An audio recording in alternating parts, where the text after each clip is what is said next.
right, it's 9 o'clock, so I guess we can get going. Yes. We'll do a quick good morning, everybody. Do we have Kelsey or who's doing minutes this morning? Madam Chair, this is Amy. I'll be taking Oh, the Amy, minutes. okay. Well, good morning, Amy. Thank you. We'll do a roll call. I am Annette Lutz, and I'm here. Tom Neal? Here. What about Frank Bergassa? Here. And Doug Brusso? Here. What about Jim Davis? Here. Morning. Scott Allen? Good morning. Good morning. And Larry Danflis? Here. Good morning, Larry. All right, Hi. good. We have a full house. Let's see what alternates we have. What about Christopher Douglas? Here. Good Good morning. morning. Dean Hamilton?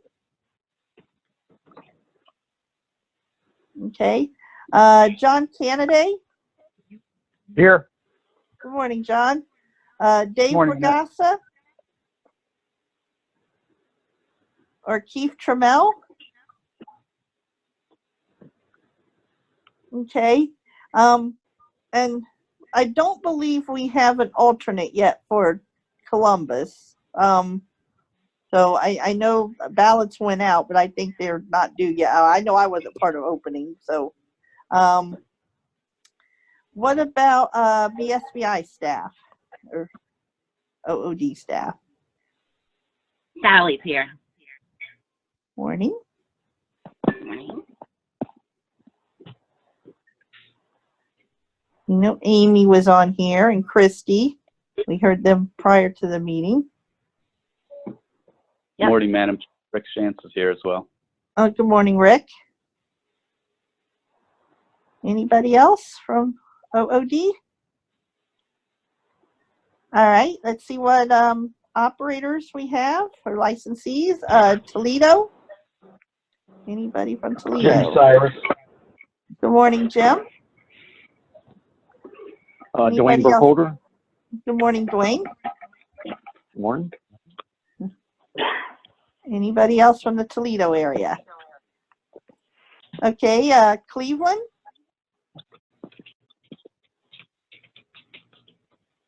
What about Akron Canton? Ben Williamson. Oh, Ben. Good morning, Ben. Good morning. What about Zanesville?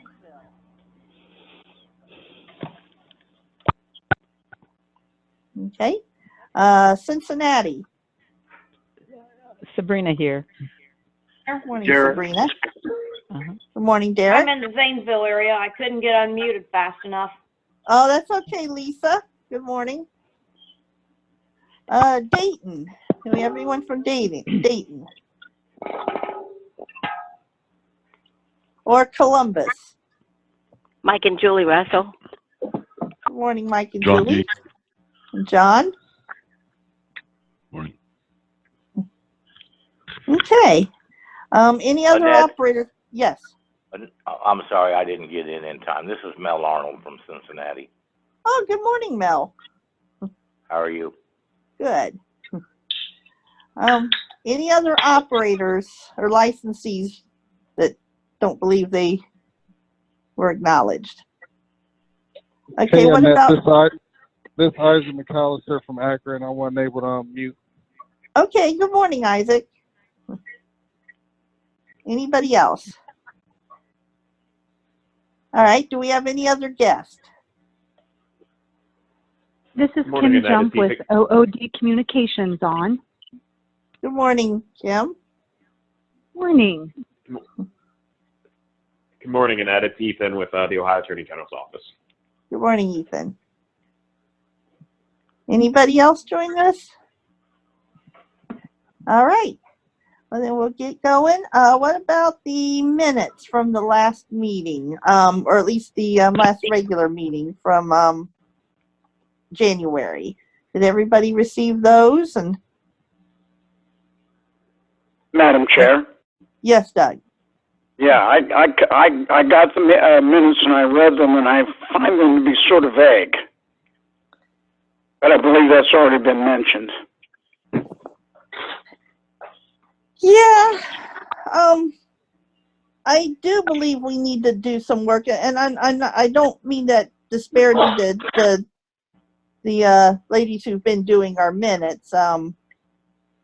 We do need to work on them. We need to sit down with folks and kind of talk about what the expectations are and what type of things we want in the minutes. I know we've been passing them and all of that, and they haven't been inaccurate, but they are. No. They're a little vague.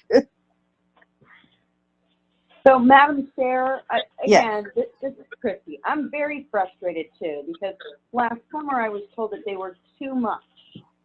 And now I'm being told that they were too detailed last summer is what I was told. And so now I'm, the last meeting and now this meeting, it's the opposite. So we're frustrated as well. I understand. And there is an alternate. Uh-oh. Oh, I'm echoing myself here. To writing the minutes, I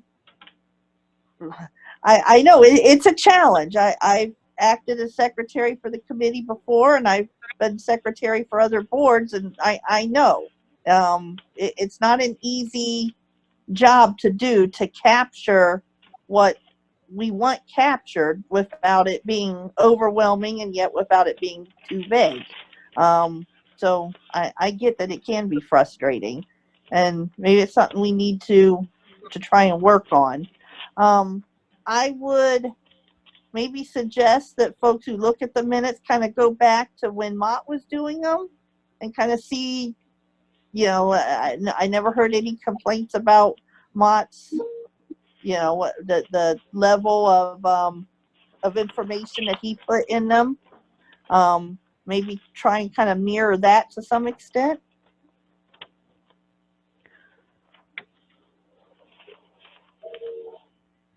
So, Madam Chair, yes, Doug. remind me, when did Mott stop being secretary? I just need a time frame so I can look at my files and see if I can find minutes. Has it been a couple years now? About a year and a half. Madam Chair.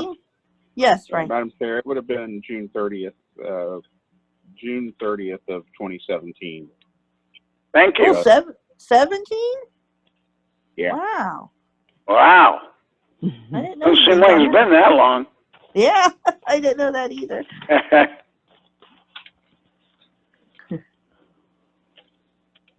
Okay, so the minutes we have here. What do folks want to do about them? We understand they were a little vague, but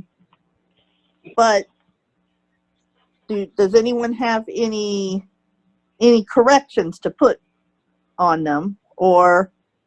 Madam Chair. Yes, Frank. I do for the January, I believe it was the 22nd meeting.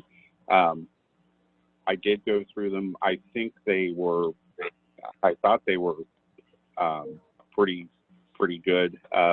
There was one that I think there was just a misunderstanding. It was towards the end where there was a discussion about temp agreements and people not being contacted about temp agreements. And one of the things I had said was, I had heard in other areas people hadn't been contacted, but I know in my area that people had been contacted to try and get a particular facility covered.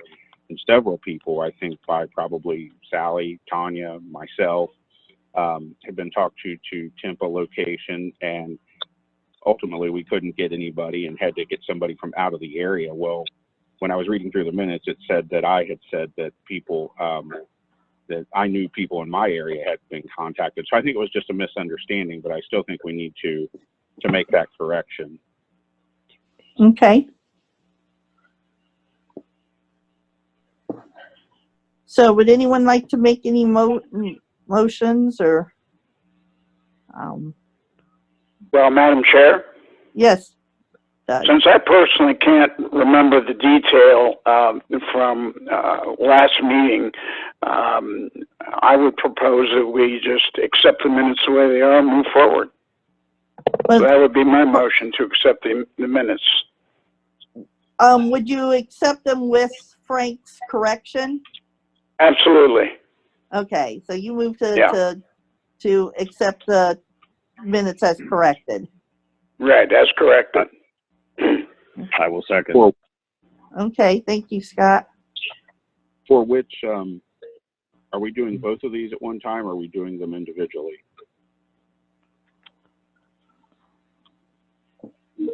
I would think this is for the one on the 22nd. Okay, all right. Madam Chair, Yes. this is Amy. Can I just get a clarification of what the correction needs to be? Frank, you want to? Yeah, Amy, it says in those minutes, talking about towards the end of the meeting, talking about temp agreements that I knew people in my area hadn't been contacted about temp agreements, and that wasn't the case. It is, I had heard that people in other areas had been contacted, but I made the point in my area, several people had been contacted about temping a certain facility, and that we couldn't get anybody in this area, so we had to get somebody from outside the area to do it. Thank you. Okay. So we have a motion and a second to accept the minutes from January 22nd as corrected. Any more discussion on those? All right. Committee members, all in favor?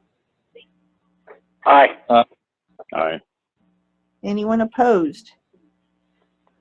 Okay. Did we have the other minutes come out? Were they on there too for the last meeting, the special meeting? January 8th. Oh, January 8th. That's the other one you were, okay, when you were referring to the other one. I'm not sure if there's anything else in there or not. If so, somebody will have to jump in, because I may have overlooked. I don't hope I didn't overlook anything, but those are the two I'm aware of. Yes. Yeah, yes, Madam Chair, yeah, it was just January 8th and the 22nd. I think I still need to get out the minutes for February 5th. Okay, that's where I was confused. Okay, yes, January 8th then. Did anyone want to move to accept those as well, or? I move to accept. This is Okay. Doug. Thank you, Doug. Is there a second? I will second again. Okay, thanks, Scott. All right, any more discussion on those minutes? Madam Right. Chair, Yes, Frank. I'm going to say, with the way those minutes are at the time, I will have to, I don't think they're a complete reflection, and I'm not saying every word has to be included, but I don't think they're a complete reflection of what transpired in that meeting on January 8th or anywhere close. So it's up to the full committee, but I will be voting against them. So, Madam Chair, again, what the 8th meeting wasn't a regular meeting, that was a rules meeting, and we've been doing the rules meetings a little differently the last 2 years. And even when we were discussing the rules when we were in person and Katie Fuller was there, it would just say at the end, discuss this rule. And so I hear you, but it's just now it feels like the expectations of how those rule meetings are documented is different than what they were for the previous 18 months.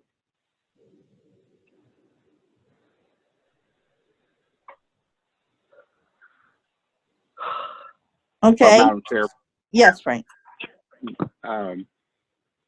you know, my biggest, I mean, yes, I think there is concern over but my bigger concern is the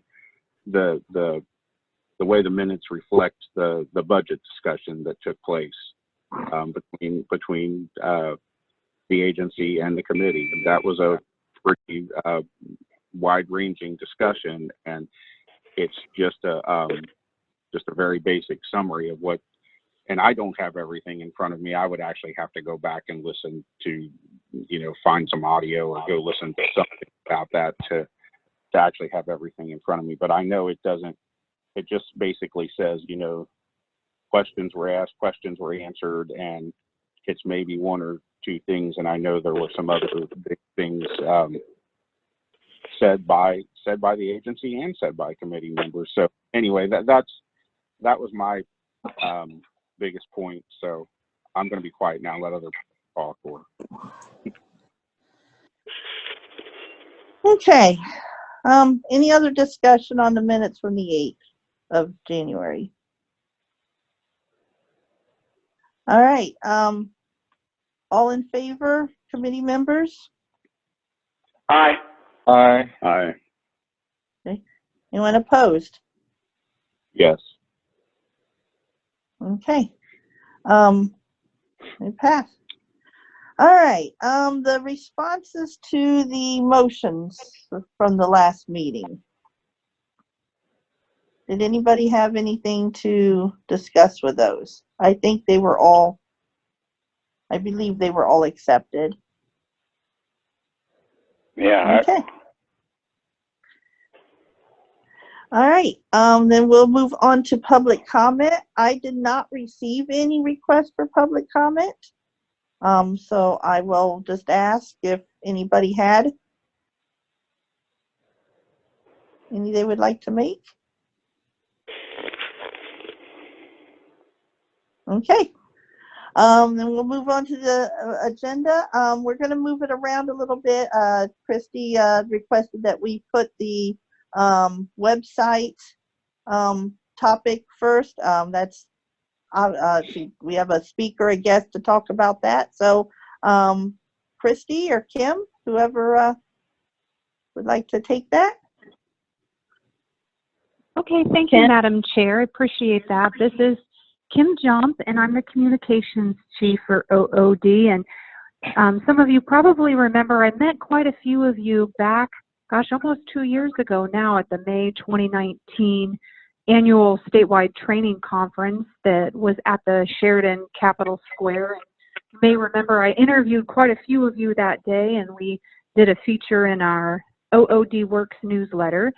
So that's me. I'm Kim, and the reason I'm here today is because in talking with our BE staff at OOD, we really just want to make sure that the communications that are being provided to OVRC are really as helpful as possible. And really, I really just want to get a better understanding in general of communication preferences, you know, and listening to the discussion so far, even just about the minutes, you know, there's so many different preferences that can exist. And I know that every person is a little bit, you know, different in terms of, you know, how they can be connected with in the best way. And, you know, sometimes there are generational differences and technological differences, but, you know, we just want to make sure that the information that's being provided is being provided in the way that's most helpful to you. You know, that it's not, that we find that right balance of not too much, but yet enough detail, and, you know, providing it in a way that's helpful. So let me just give you one, for example, of kind of the things that we're looking for in trying to be more helpful. So we do have two particular web pages that I know some of you do visit. There's the Business Enterprise web page, and then there is the OVRC web page that are both on ood.ohio.gov. And to get to those, they kind of had, you know, if you're looking around on the website, they have lengthy hyperlinks. The address that's up at the top were kind of lengthy. So one of the things we did in the interest of trying to provide better service to you is to shorten those into friendly web links. So, you know, for example, if you hadn't heard, you can get to the BE web page by simply typing in ood.ohio.gov/BE program.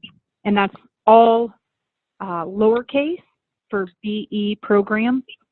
And then similarly, to get to the OVRC webpage, we made that easier. you just can type in ood.ohio spelled out .gov, and it's simply /OVRC. So, you know, in this time of COVID, I understand there have been, you know, a lot of emails, you know, talking with the staff. We were, you know, kind of just playing with different ideas of, you know, what could we do that would be helpful? You know, could we provide maybe an audio file, or could we provide maybe, you know, a summary version of like a lengthier email that has like bullet points at the top? Or could we, you know, archive the emails that are going out over on the OVRC webpage, for example? So there's like a running list, you know, in case you kind of are getting bogged down in your inbox, if you're like me, and losing track of things, maybe to be able to just find a running list of emails that have been provided over on the OVRC webpage, that would be helpful. So, you know, those are just a couple of thoughts to kind of get the discussion started. But really, the whole point I'm here today is to really listen and to understand how you prefer to communicate. So with that, Madam Chair, I would love to have some feedback. Well, thank you, Kim. Couple things. I'm really happy it's a lot easier to get to. I didn't even realize that. I think that's great. I think honestly we should get out, if it hasn't gone out and I just missed it, some kind of communication letting people know that these resources for both of those sites are there, that they don't have to go digging through the main page at OOD for them. So that would be great. Sure.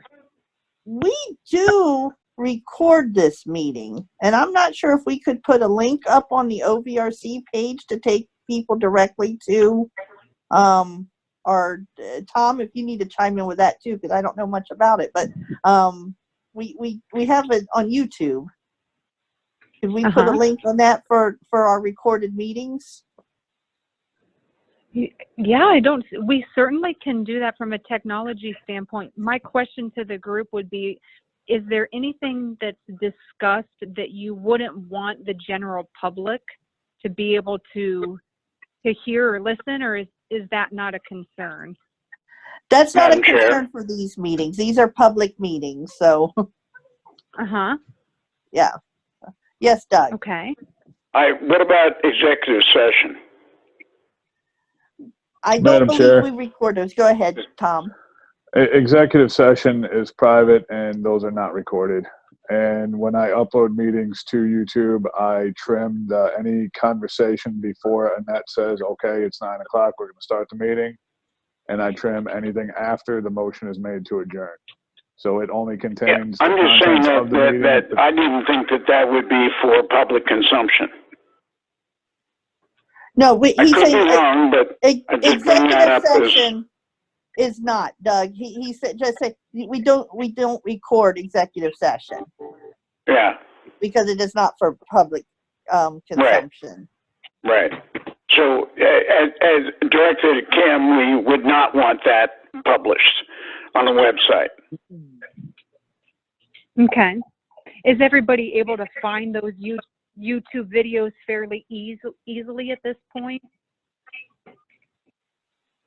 I've never tried. Madam Chair, would you like me to answer that? Yes, please, Tom. I created an Ohio Vendors Representative Committee YouTube channel where all of the meetings are posted. I can provide the link to that channel. And usually the day a meeting is conducted, I start working on it and I usually have them posted that day or the following, but it is a dedicated channel for only OVRC meetings. It is a public channel and it's available to anyone. It's also searchable on Google and all that. The meetings are posted in their entirety with no editing except for executive session and pre and post comments. Gotcha.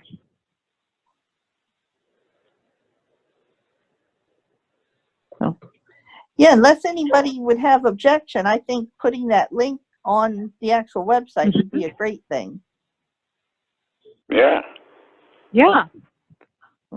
Absolutely. Yeah. The other thing I would like to know now, sometimes we'll send out emails, communications. Would our membership be able, or they might be now, to post things on the website? You know, if one of our members, or myself, as the chair, or you know, any future chairs, be able to post if we wanted a communication to go out to our vendors.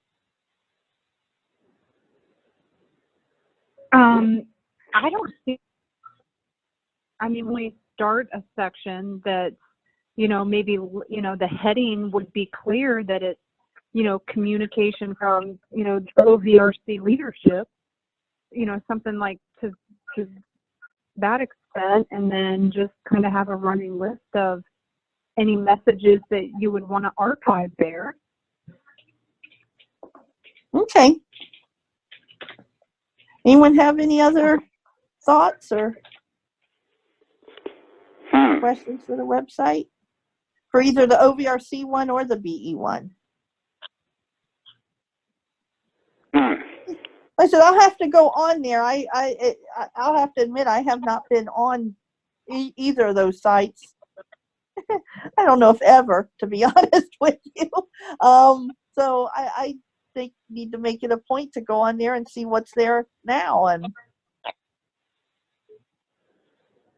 yeah, well, and you know, if we start putting some resources, you know, more resources that would be helpful, maybe you'd be more likely to want to kind of use that as your go-to place to find things.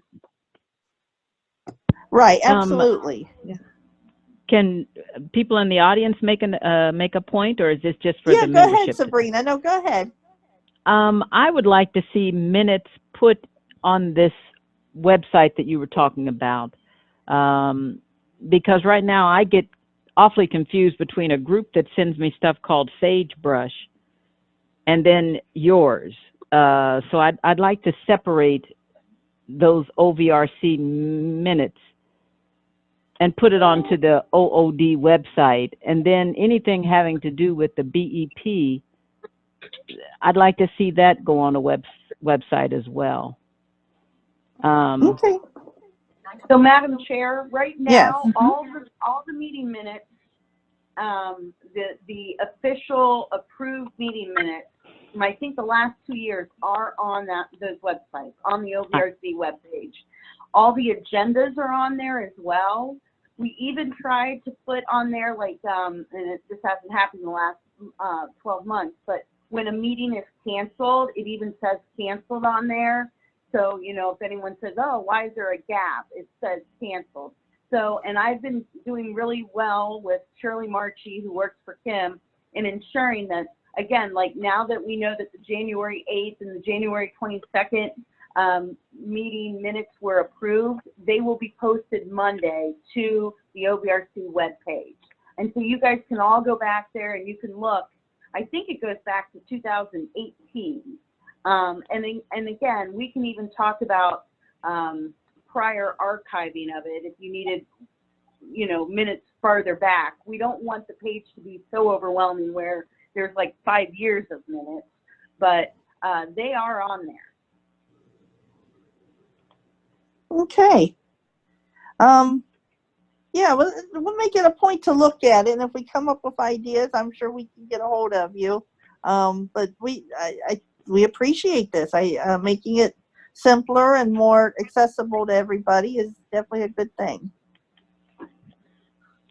Yeah, I mean, it's my pleasure, and I don't see this as a one-time conversation. You know, if there are ideas, I would just love for those to make their way through the leadership so they can get to me. And, you know, as ideas come up, let's entertain it and let's just continually get better at it. Okay. Does anyone have any other comments or? Okay.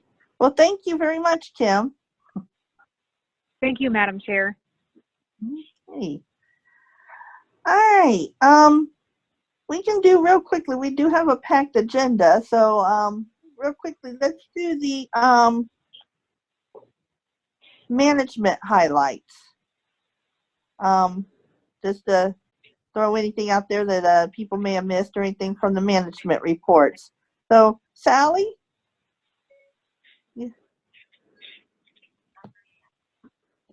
Uh-oh. Sally, you're muted if you're talking. Sorry. Just a quick shout out, especially since she's on here. Sabrina Hawkins for December was up 67% and has been up double digits every month for as long as I can remember right now. So great job, Sabrina. Yay. And Mike Osborne was, yeah, it's great. Mike Osborne was also up 62%. So that's exciting as well. Sweet. We just installed the equipment at the Spring Valley shooting range there in Waynesville just this week. John McNamara is temping that for us since he's on his way down to Cincinnati to do the federal building and federal courthouse there as well. That just kind of made sense, and he was willing to do it. So we are up and running there, and we'll look here in a couple months about opening the Delaware shooting range as well. These are probably my most exciting points. Did anyone have any questions or concerns with anything in my report?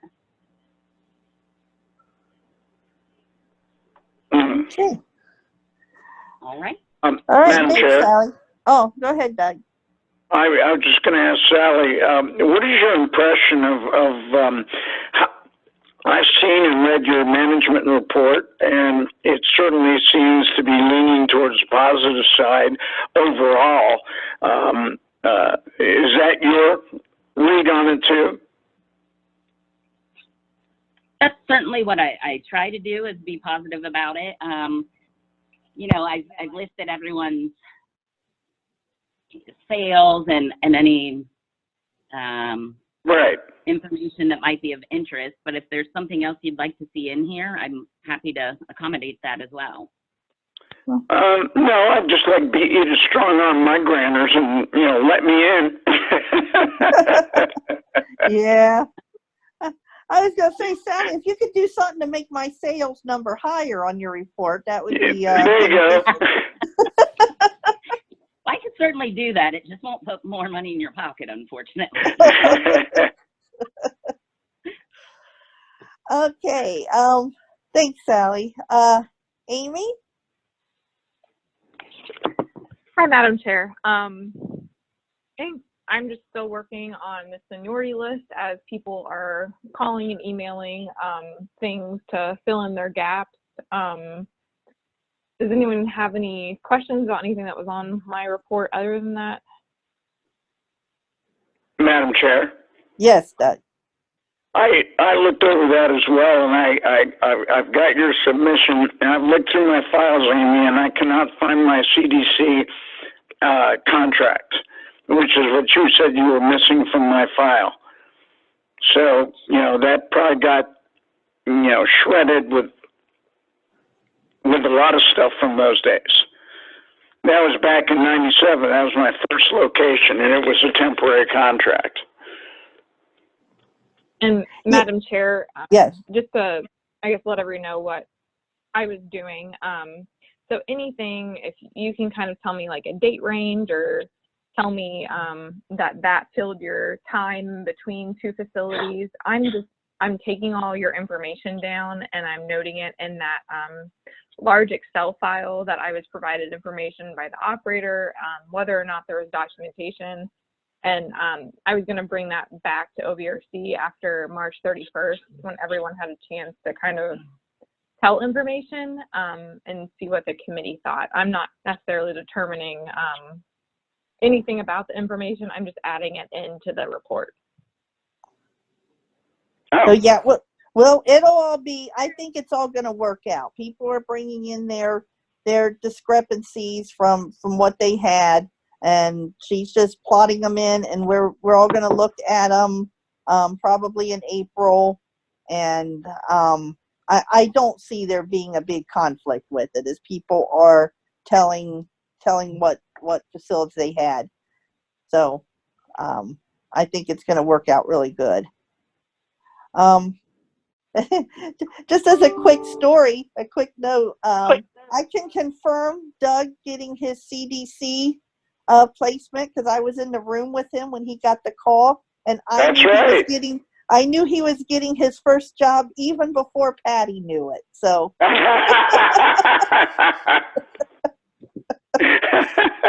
remember that. so I can confirm that one personally for Doug. Right.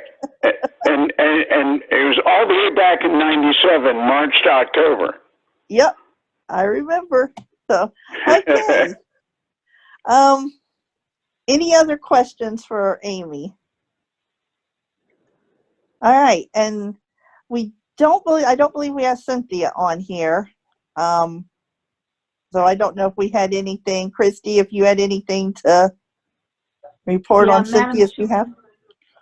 Yeah, I really don't. I mean, her report was pretty short. And again, she continues the majority of her time and salary are being paid by that FPO right now.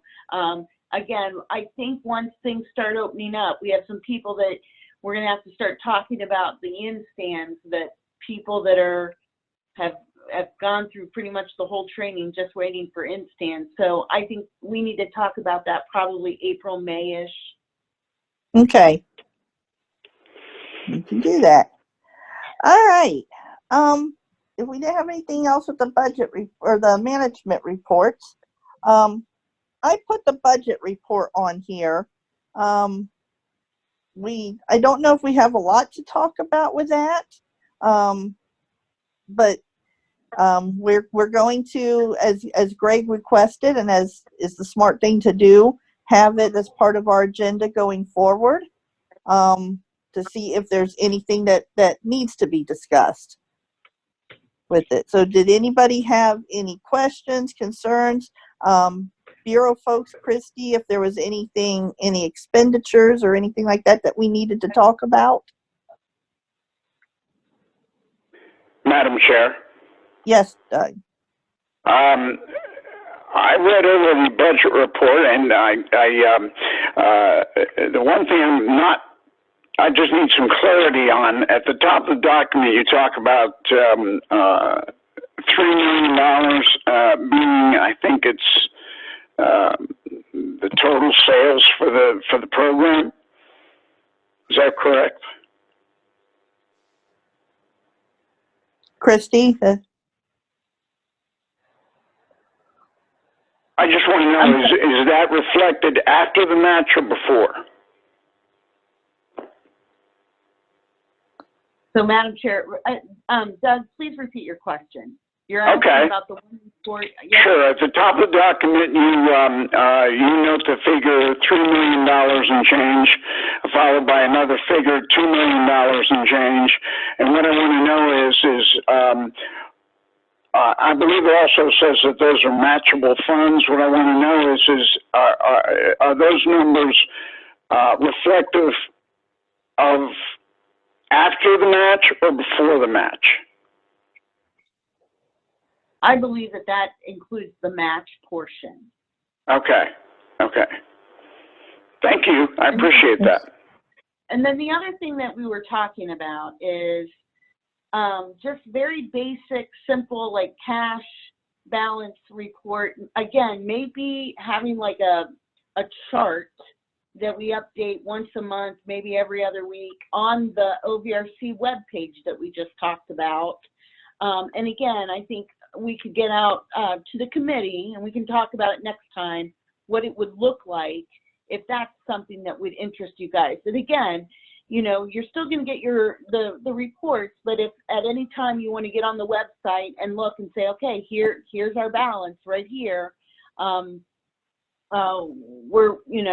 I think we can discuss that if that's something that would be helpful and interest you guys.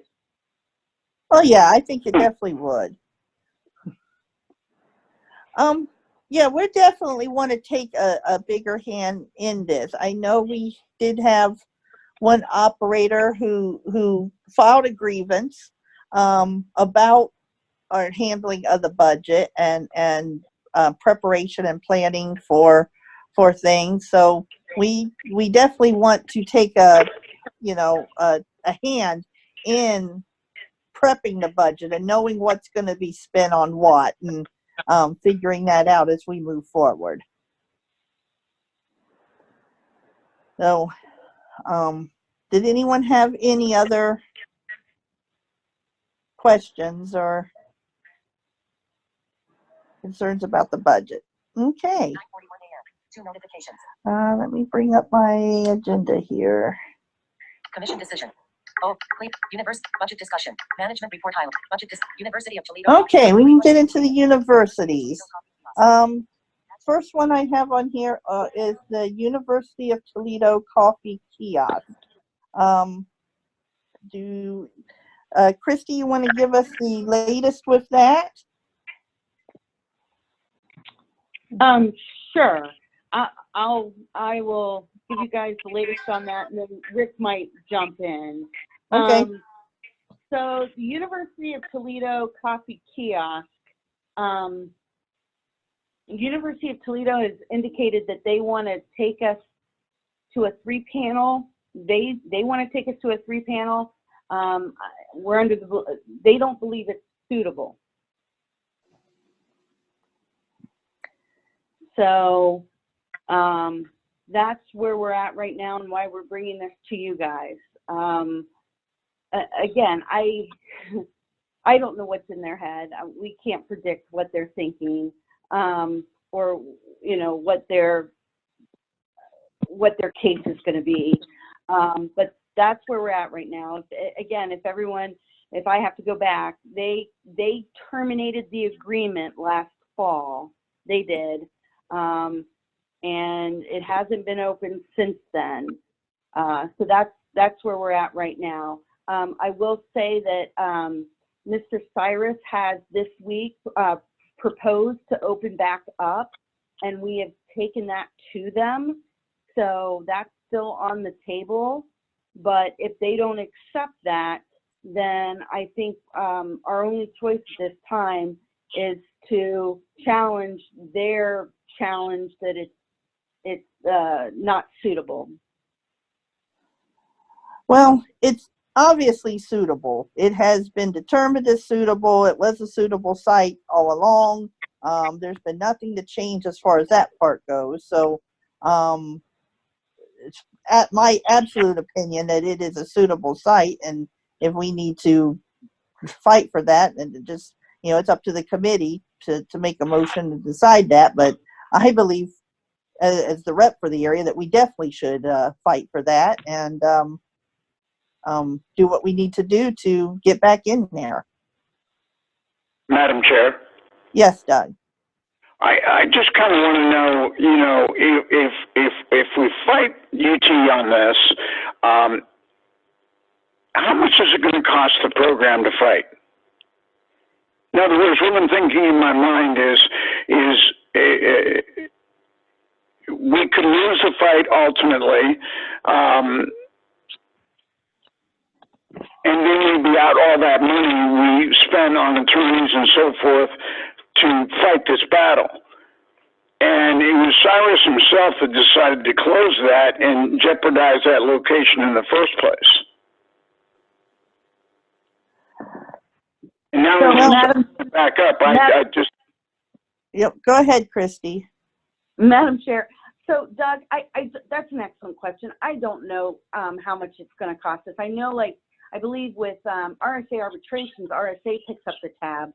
Obviously, we pay a portion of our AG representation, but again, I'm not a lawyer, and that's why I think I'm the one speaking right now. I'm not a lawyer, so I can't. I do think, like what Annette says, that the law is pretty clear that if we want it and there's business, it's suitable. But I have learned that it is a risk. It's always a risk. There's no such thing as a slam dunk case. I've learned that. So but to your question of how much it's going to cost, I don't know, and I don't even know. I mean, we can go back and try to. I don't know how we would estimate that. Right. Well, some of these things, we're pretty skinny financially, and although I am totally into finding jobs for the blind, no doubt there, but I just wonder if the risk here is worth it or not. What do you think, Annette? I think it's worth it. I absolutely think it's worth it. They're telling us that a site that's already been determined as suitable is not suitable.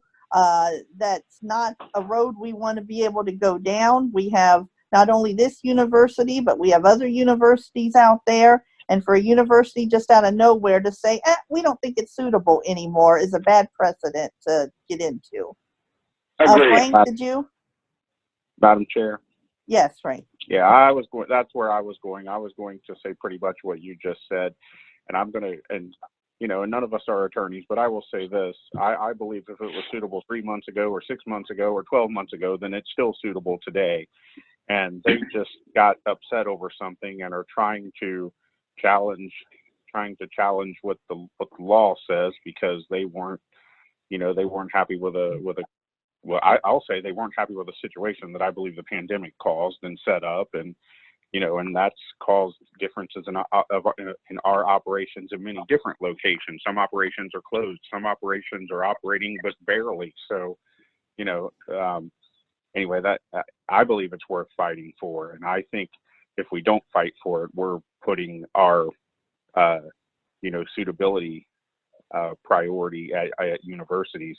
We could if we don't fight for it, we could jeopardize it in other university situations. So I think this ties more to just that specific location. That location is very important, but also it ties into other things with universities as well.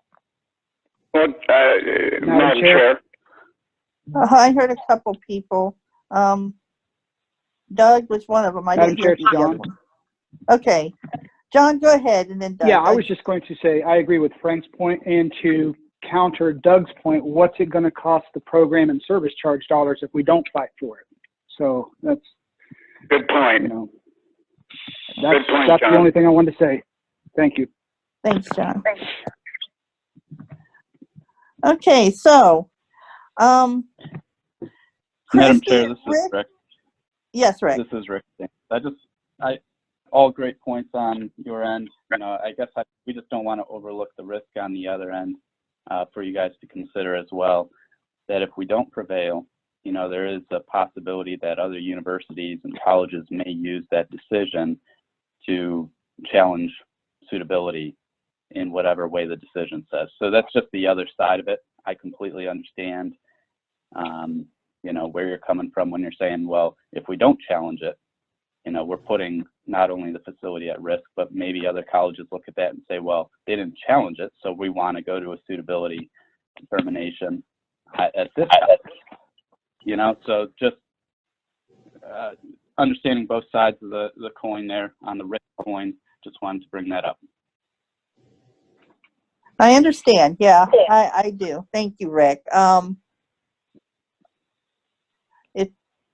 Have they actually at this point, I mean, we've talked about the 3-panel. Has the university come right out and requested that at this point? Or at this point, are they just saying, we don't believe it's suitable, it's up to you guys to do something about it?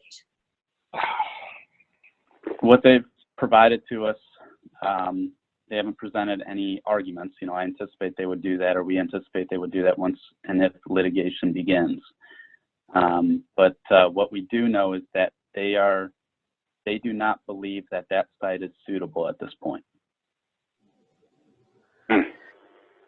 Okay, so what we probably should do, and I think we did something, didn't we not pass a motion at some point saying to go back in there a couple weeks ago, or they're all running together. I know we did something a few weeks ago to saying that we thought we should go back into this facility and we should fight for it. Wasn't that January 8th? Yes, yes. So, yeah, Madam Chair, it was something that, it was, again, the motion was kind of vague. It was to pursue and that we should go back in there. And I think what we're interested right now is a motion that, to agree to go to the 3-panel, like if they take us to the 3-panel to agree to go to the 3-panel. Okay.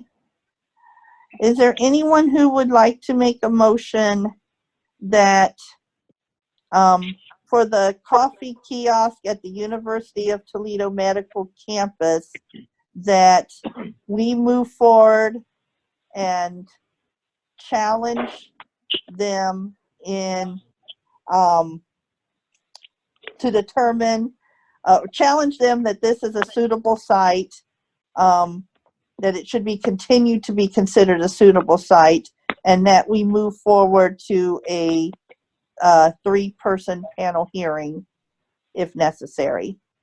And I'll second that. Well, I don't make a motion. I was just Okay, I'll make the motion. asking if someone would make a motion to that extent, Yeah, or if I'll someone make the would make motion. one. Okay. Thank you, Matt. I make the motion that we move forward to a 3-panel arbitration with the University of Toledo regarding the coffee kiosk. Is that term correct? Yes. We probably don't want to say arbitration at this point. No That's not really the. No That's arbitration. Not the I thought proper that's what the terminology. 3-panel was. No, it's a 119. Yeah, it's a 119 hearing. It's at the state level at this point. Okay. So whatever verbiage is appropriate there. The 3-panel regarding University of Toledo's coffee kiosk being suitable for BE operator. I'll second. Okay, thank you, Frank. Is there more discussion? We need to make sure we have the language correct. Yeah, I was Chair. going to say, I was just going there. Yeah. Amy, what do you have? Madam there? Chair. Yes. The committee moves to a 3-panel hearing with the University of Toledo regarding the coffee kiosk being suitable for a BE operator.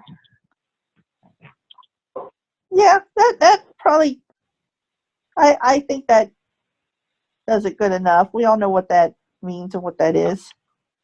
Is there any more discussion on it?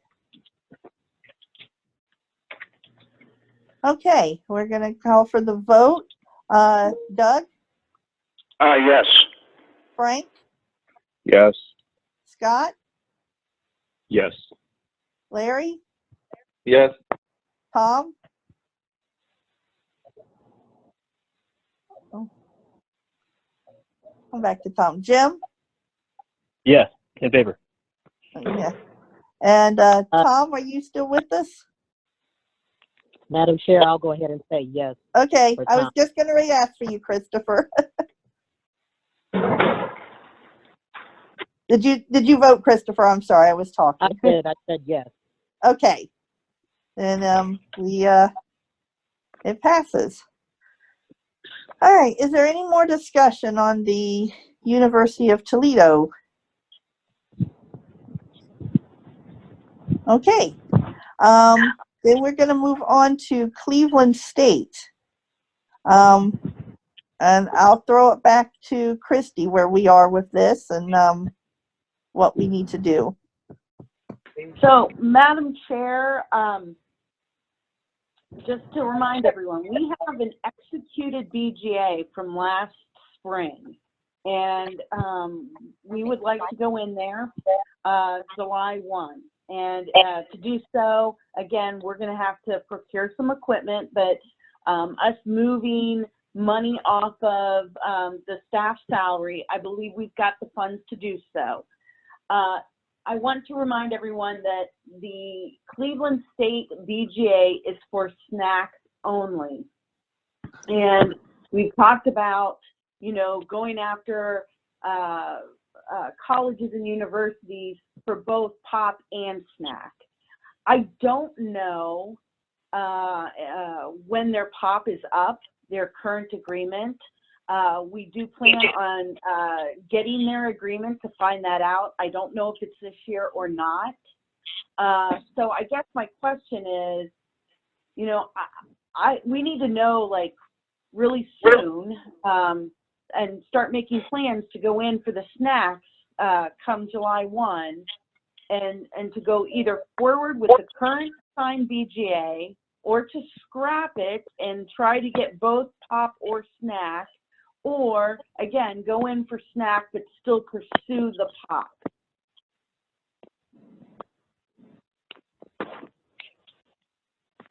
Madam Chair, Yes.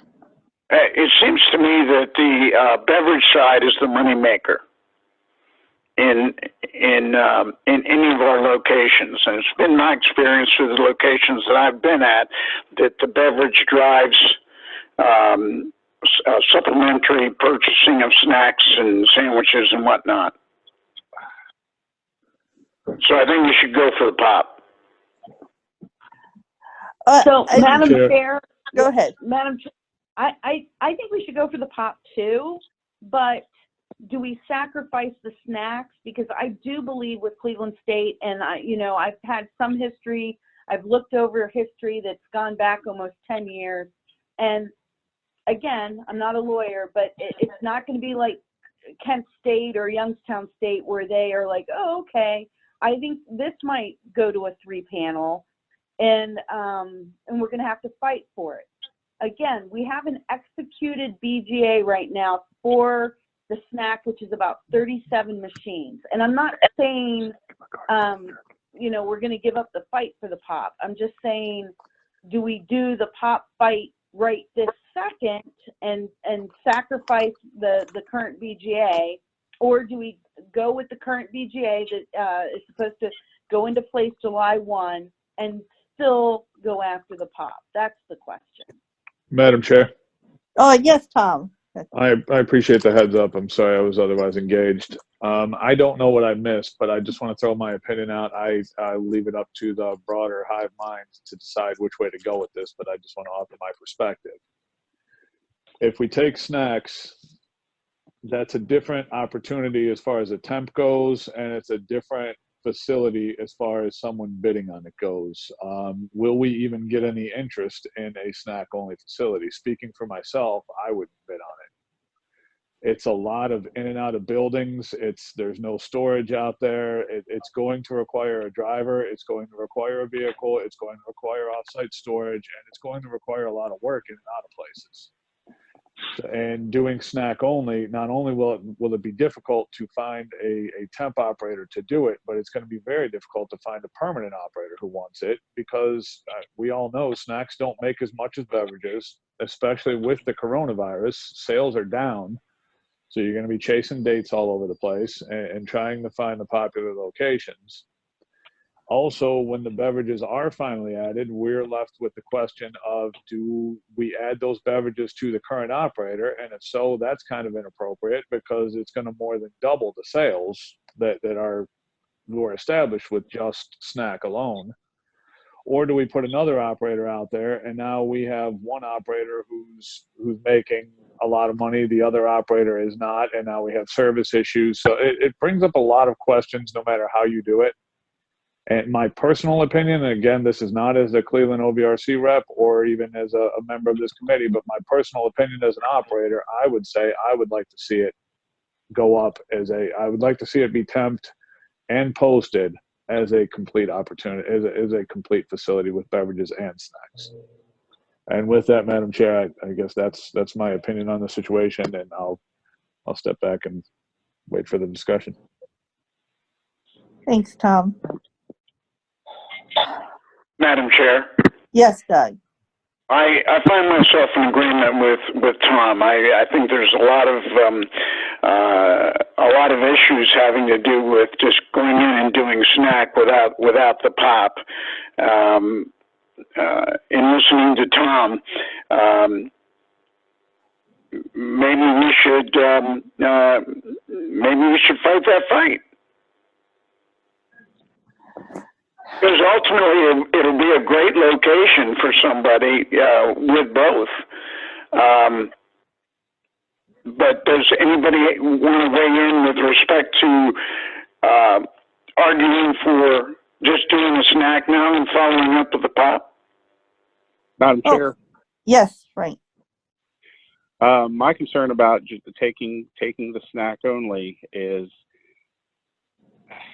I guess I'm just going to use, history is, we've always been, and I'm not saying by necessarily this administration, but I'm saying over the years we've been told, well, we have the contract, it's a snack, we'll just go in, we'll do a good job, and then, in a few years we'll get the beverage. Well, in 2012, we were told that about the University of Akron, and, I was fairly new to the committee and thought, okay, we'll follow the UC model. Well, it hadn't worked at UC, but I was hopeful it would. And as we all know, we're still working on both of those, and those have just recently really been tackled by our program, with letters going out to the University of Akron and Cincinnati, and I was very happy to see that. But at the same time, my concern is if we go with the snack only, will we ever get to the beverage side of this? Exactly. So that's kind of where I am with it. The other question I have about this agreement with Cleveland State, does this agreement, as Ohio State, require all new equipment? So, Madam Chair, it does require all new equipment, but we'll look and see exactly what we have. But yes, it does. And again, we kicked the can on this. We have an agreement. We had them, do an MOU for 1 year that it would start July 1st. I understand the pop stuff. I get it. I totally get it. But, again, if we're going to sue them and then they're going to possibly say we offered them the snacks and they wouldn't even take that. I mean, there's just so many dynamics in this. Madam Chair, this is Greg. Oh, good morning, Greg. Hi. Hey, yeah, no, I've been on. I just didn't want to interrupt all the conversation since this morning. So I just want to make sure we're all on the same page and we're all understanding what we're saying and what we want to do, so that, we brought this forward because, we do, as Christy was saying, we have a signed agreement to start with the snack at Cleveland State on July 1 of this year. And so we want to, if we can get the pop and go after the pop, absolutely. But we just want to be on the same page and follow the guidance of what you guys want to do. And so, we can just go in, obviously, and not worry about the pop, which I don't think any of us are in agreement on that one. The option B is we execute and start and take the snack and start there, while concurrently, and I'm not saying we pause it, and I hear your concern, Frank. That's not what we're proposing. What we're proposing is we get in there, we get our snack machines going, but at the same time, we are saying we have the priority, we want the pop, we want it now, so that, we can get it at some point. We're not proposing doing what we've done at UC in Akron. I'm proposing that it's a concurrent operation. Both things happen at the same time.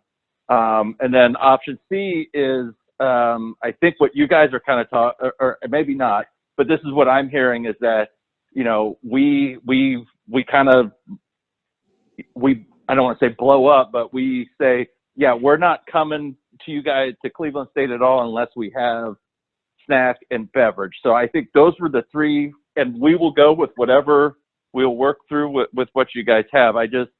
That's kind of where I think the three paths are, A, B, and C there. And just, there's pluses and minuses to all of them. But I just want to make sure we're on the same page, that when we say, do we move forward with the snack and try to obtain the pop, I'm saying we're doing it right now at the same time, not saying we'll do it at some future date. Thank you. Thanks, Madam Chair. I know we had Frank, and then I didn't hear who I heard the other one was, but go ahead, Frank. Larry. Okay. Frank first, then Larry. One of the things I think we need to know, Madam Chair, is we need to know, and I'm doing this from memory, and it could be wrong, but I believe in a 2019 OVRC meeting, we talked about Cleveland State, and I believe, might have been Christy or Greg, that like I said, I'm doing it from memory, so they would have to check. I want to say Cleveland State's beverage agreement expires at the end of June of this year, but I'm not positive. But I think so. And if that be the case, I think that would help us out put us in a really good position to do what Greg was talking about doing, trying to do these two things simultaneously, get in there with the snack and at the same time, start working on the beverage side of it. I'll leave it at that, but I do think we need to know when this beverage agreement, whatever agreement they have, when it expires. I want to say it's June of this year, but I'm not positive. Larry? Oh, I agree with Frank and what Greg was saying about aggressively going after the POP. If we can find a temp operator to do that in the meantime, that would be a great idea. Sure. So, Madam Chair, this is Greg. Yes. So yeah, Frank, we're on the same thought process about when their contract is up. So we're reaching out to ask them for their contract and what the date is, because it's the absolute best opportune time to engage on the POP if their contract is up in 4 months or so. So we're requesting a copy so that we can get the date and see what their contract says and see what you guys want to do. But Yeah. Madam Chair, I will add that even if their contract isn't up, we can, I still think we can still go after our suitability or priority there and work within whatever their pouring rights agreement has to be. We're not trying to cost any university any money or anything like that. We want them to still be able to get their money from, however they're funded through Pepsi or Coke or whatever their brand happens to be at Cleveland State. So I don't think we honestly have to wait until, I think it just might make it a little bit easier if the contract happens to be up. But contract or no contract, I think we still have the priority and the suitability and the law on our side.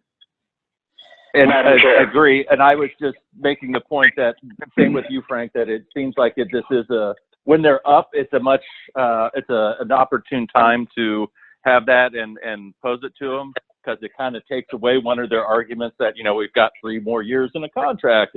But again, if it's not up for 2 more years, if the committee wants us and agrees on it, we will, we're going to assert our priority with Cleveland State and go after it no matter what the time frame is. So.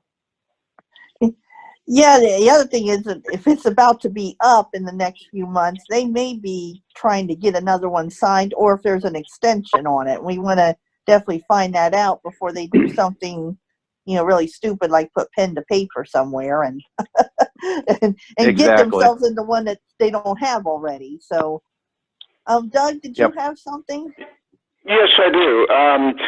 Thank you, Madam Chair. I just, I'm one of those operators that is not familiar with the snack-only locations that we currently have.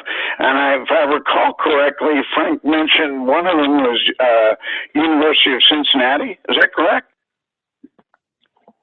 Yeah, it is. Okay, and I forget what the other one was, but how are we viewing those locations? Have they been a success financially or not? Well, it could be argued probably either way.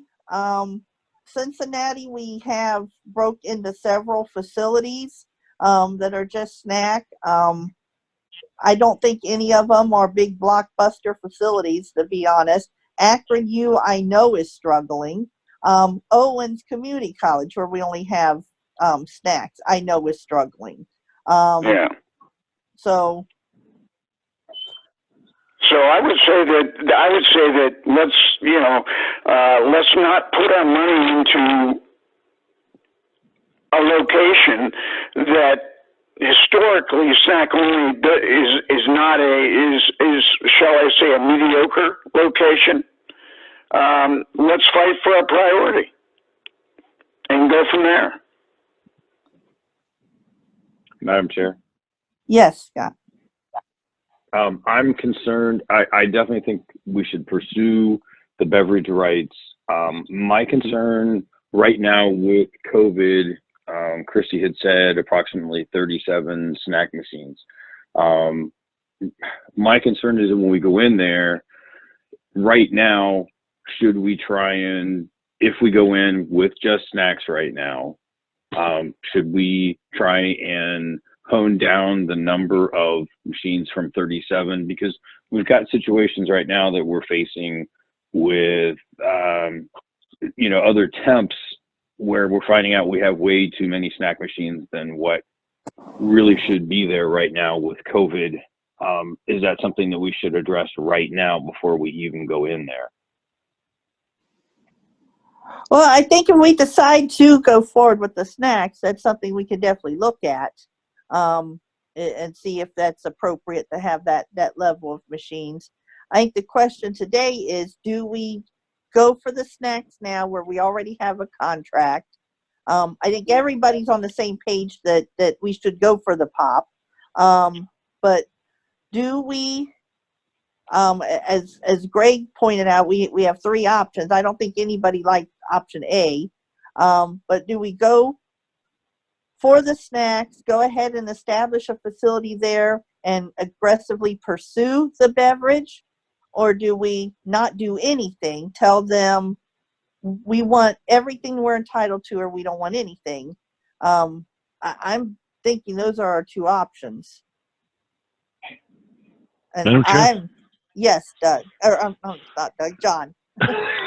Okay, I just wanted to point out, I totally agree with what you guys are saying, except I just want to remind you that you do have a legal contract, and if you end up breaking that legal contract, then the university can go after you and say, well, you broke your contract, so that takes your priority away to some extent.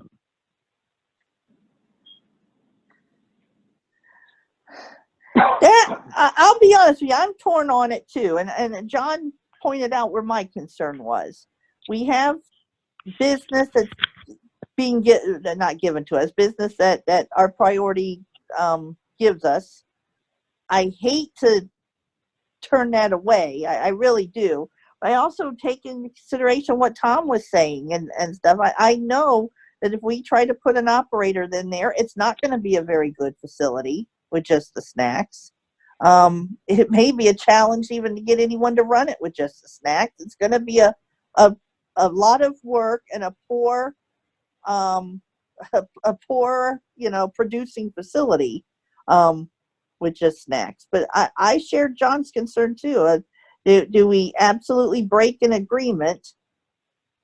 Could there be repercussions to that? So I don't know. I don't know what the best thing to do is. Other than that, we should definitely go after the beverages. That's for sure. Just do we do it while we're running the snacks, or do we say we want everything?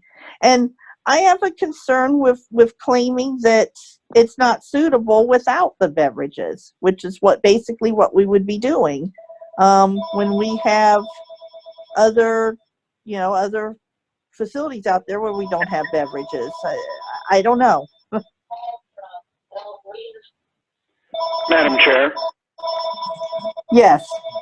I'd like to hear from Rick what he's got to say representing the state about breaking our contract and what ramifications that would have. I feel like I can't make a decision as a committee member without knowing what kind of bad things can happen if we openly break that contract.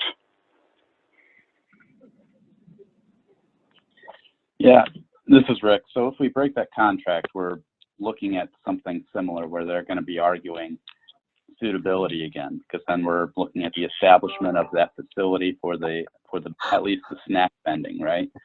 So we're probably going to go down the road of another 3-panel just based on a suitability determination based on snack vending.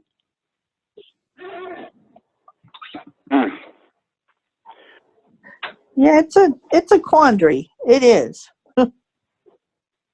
To do what's best. I mean, what would be best if we just got everything? That's what we want. That's what we're entitled to.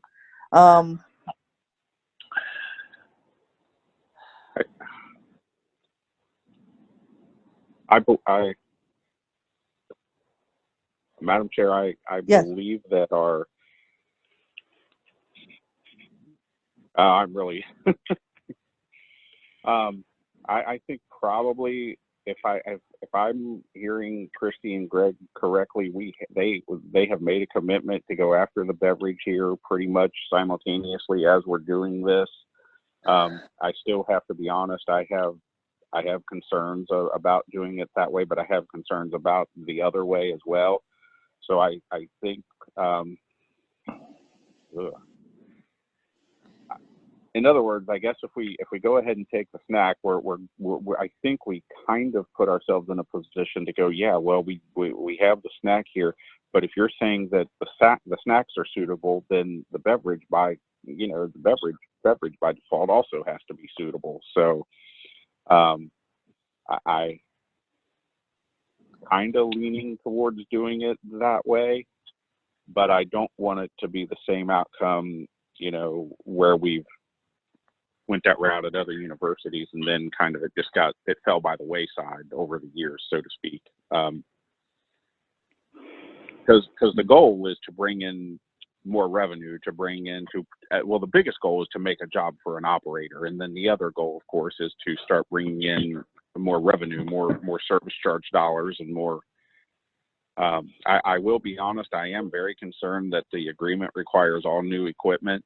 I'm not saying we shouldn't get them some new equipment, but I think in these situations, new equipment should be for their quote unquote high profile areas, that they want to look really good. And then, if they want a snack machine under a staircase somewhere or something, it should just be a modern, workable, usable, reliable snack machine. Anyway, I don't know what the rest of the committee thinks, but we do need to make a decision. Madam Chair, Yes, John. is there any, Christy said that she doesn't know when the POP contract is going to be available. Is there any way that somebody could do a quick search for that? Is that public? Can that be accessed, through a web search? And the other question is, I'm sorry, go ahead. Madam Chair, John, we've looked all over. There is nothing web facing, and some of the universities, again, they're public, they should be available, but they're not. But I will tell you that Rick has reached out to their legal this week, has not heard back, but we're going to find out. We're going to find out when it's up. And again, if if they have gotten into a recent agreement, that's a problem, because we've told them back in 2017 that we felt that it was suitable, the POP was suitable. And again, to what Greg said, what we would like to do is simultaneously do both, go after the POP, but also execute this BGA that's already been executed, and to get on campus. Okay, a follow-up to that would be, do we know what their current on-campus population is, and have we reached out to them to see what the plans are for fall semester? So this is Greg. Yep. So yeah, again, right now, when you ask people about next fall, they're like, we have no idea. Everybody's hopeful that things will be back to normal somewhat because of the vaccine and everything happening. And I think we're all anticipating that. Some of that, I think the universities, from what I've seen and heard, are planning on it all being back to normal. It'll be more of a student's individual choice. And I get your concern, because we have the same concern about what is it going to look like. But, I don't know. And, as I've said this many times, what I know today, right now, with what's going on, I don't know a week from now. I know their enrollment is 16,000 plus students. Greg, is that their current enrollment, or is that an average enrollment? It's a typical enrollment. So I don't know what their current, and again, what their spring enrollment in their fall enrollment, I don't know. It's going to be hard to predict, other than we seem to be coming out of this, the vaccine where everybody should be able to get it by July, as they're saying. So, everybody's kind of planning and looking that way. But should we broach the subject? Should we broach the subject with them about possibly reducing the footprint of the machines on campus, contingent on what the fall semester student population is going to be? Because I'm real concerned about setting and purchasing equipment that is just going to sit stagnant. Yeah, I mean, we have those conversations. We absolutely can talk to them. We can look at the current sales and, what buildings are closed and open, and just say, look, if when the fall comes around, we're going to need to look at, what your enrollment is. Are you having, again, are all your buildings open? Or are you going to have some closed again? So, we will absolutely have those conversations. And we've had with our other grantors about, look, you're down to at 40%. We're not stacking your machines front to back full. Like, that's just not reasonable. Or, as Ohio State, as an example, we worked with them before we even got there on some of the sales and said, look, these are not selling in a good day, so we're not putting machines there. And even since then, we've had some machines that we're going to move and request, and so that's an ongoing discussion, I feel like. But absolutely, I think we're going to be having a lot of these discussions, not just with Cleveland State, but with all of our colleges and universities about where they're at and what's the plan for the fall, and so that we can adjust accordingly. Okay. Madam Chair, Yes, Doug. I'd like to make a motion. Okay. Okay, and the motion will be this. I move that we table this decision until more information can be obtained, especially when the current beverage contract with Cleveland State is determined. I think knowing that, we can make a more valued judgment and decision regarding the rest of it. So the motion is to table the decision. Okay, until I'll we ask determine. first if there's a second.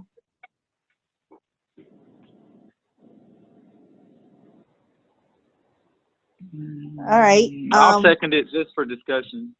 Okay. Thanks, Larry. Okay. My first question to that would be, what preparations, if we did decide to go in there and do just the snacks, kicking this down another month, does that harm, what all do we need to do to get ready for July that waiting on this decision would impede, I guess, if that would hurt?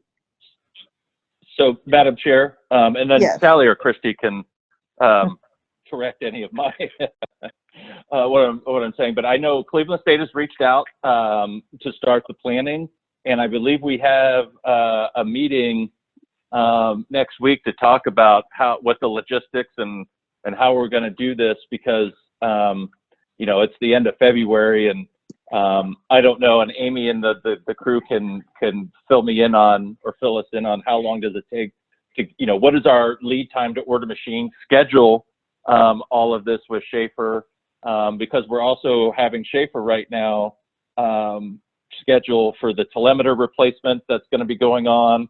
So there's a lot of things that we've got to start planning, and I will just say I'm nervous of waiting till the end of March or middle of March, third week of March, when the next meeting is.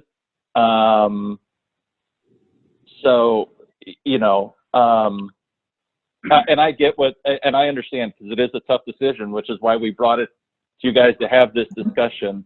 And so I don't know that we will have information about next fall and student population we can work on, we will have the information or try to, or get the information on when the contract is up on the POP. But I agree with Frank that the end date on the contract on the POP doesn't really matter if we want to go after it.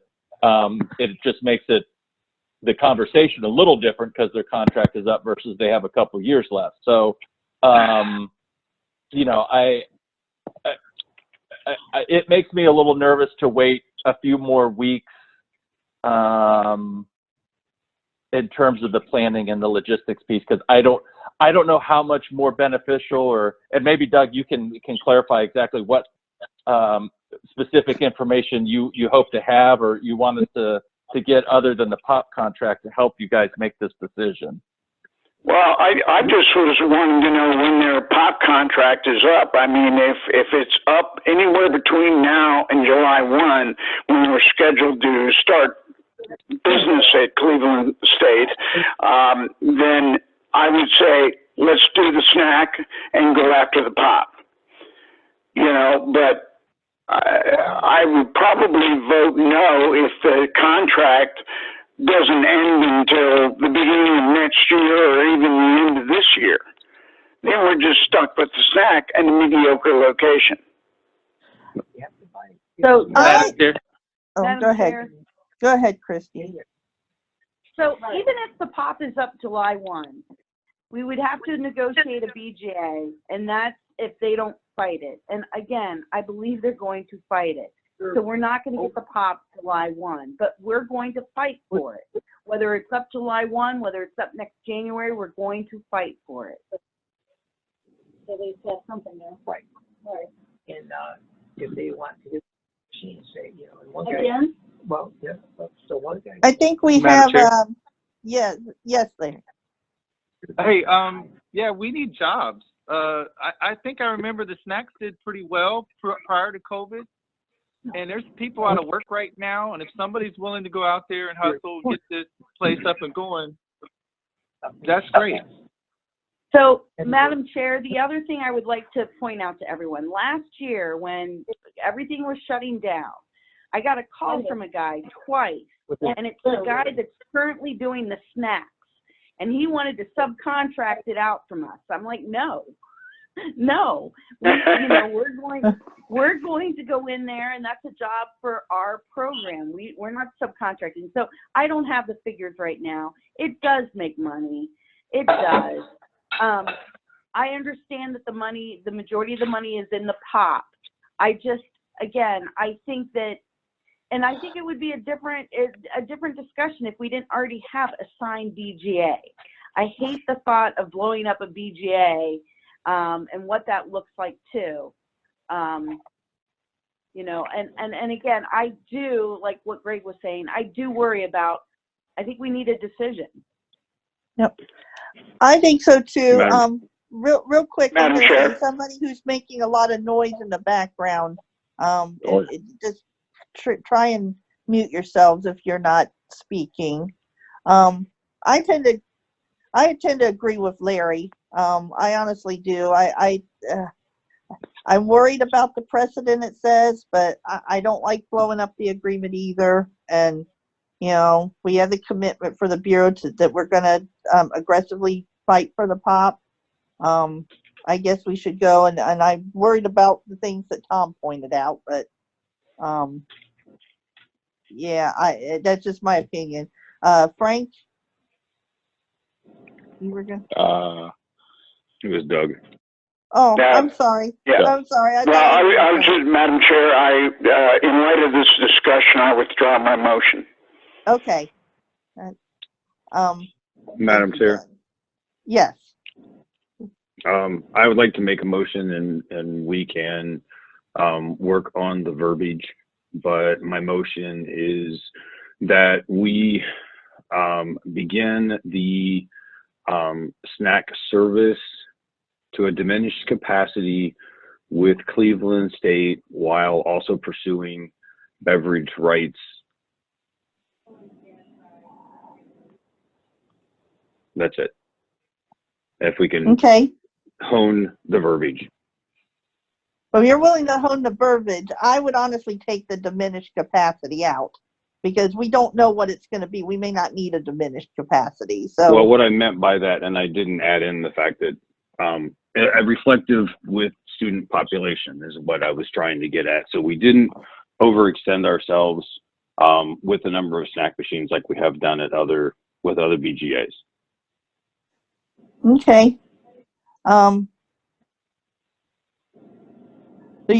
basically your motion is that we go in with suitable vending service and then work aggressively to get the beverage. Yes, exactly. I would change, Scott, it's up to you, Scott. I was going to say I'd change beverage rights to beverage business. But it could be either one, I guess. Yeah. I don't want them to think I we're don't going have after the pouring. I don't want them to think we're going after their pouring rights agreement. I don't want something to be misinterpreted. That was my. Okay. If everyone knows what the motion is, do we have a second? Yeah, I'll second. Okay, thank you, Doug. Derek, did you have something to say? I was just going to say about your terminology, I would use priority as opposed to business or rights. Okay. Priority Yeah. is the most explicit and accurate description of what you're wanting to do. You're correct. Thank you. I have no problem with amending that to priority. Okay, so the motion basically is, and if I'm saying it wrong, that we go ahead and establish the Snack service and aggressively pursue the beverage priority at Cleveland State. Yes, Okay. that's what I think. What do you think, Scott? Amy, I did you still am I'm still concerned about us overextending ourselves on the number of snack machines and having difficulty with our temp operators constantly chasing dates and losing out on inventory. Let me ask that, because I honestly think they're two separate issues here, whether we should establish something and then look at that. But Christy, is this one of those agreements where they say you have this machine here, this machine there? You know, do they spell out exactly which machines and where we want them and all that, or is it more vague like Yes. it should be? Oh, okay. No, I believe that they have them on specific buildings. Okay. And I would much rather see us address this ahead of time as opposed to getting someone in there and then having to go in and retroactively try and remove machines and speak to grantors, because we've had situations already with existing temps that we can't get a hold of a grantor to make alterations, and we've overextended a temp operator. Yeah. Well, like I said, I think this is we're mixing up two issues. I really think we are.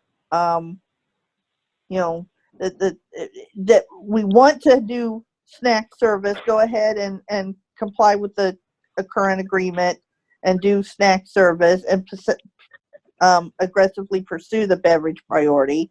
And then the other thing is, to what extent do we do the snack service? And I don't know that that's it's a very valid point. It absolutely is. But I think there's two different things.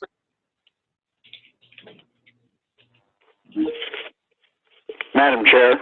Yes, Doug. So are you saying then that we need two motions here? Well, if we want another motion about working with the grantor to set appropriate levels of service, once, if and when we pass the motion that we're going to do snacks at all right now, then we could do one to work with the grantor to establish, you know, appropriate levels of service. Okay. Right now, we got to decide if we're going to do it at all. Right. Okay, Madam Chair. Yes. Okay, if we can clarify, I think Amy has the proper verbiage minus the student population clause that I threw in there. So if she could read back the current motion so we can make any final alterations. Madam Chair, Yes, I Amy. have the committee moves to start the snack service at CSU while aggressively pursuing beverage priority. Okay. Okay. I'm good with that, and then we can make another Okay. motion if this Yeah. passes. Yep. Okay. And my second remains. Okay. Are there any other discussion on this? All right, Scott, Yes. voting. Doug, Yes. Larry, Yes. Hang on. Tom,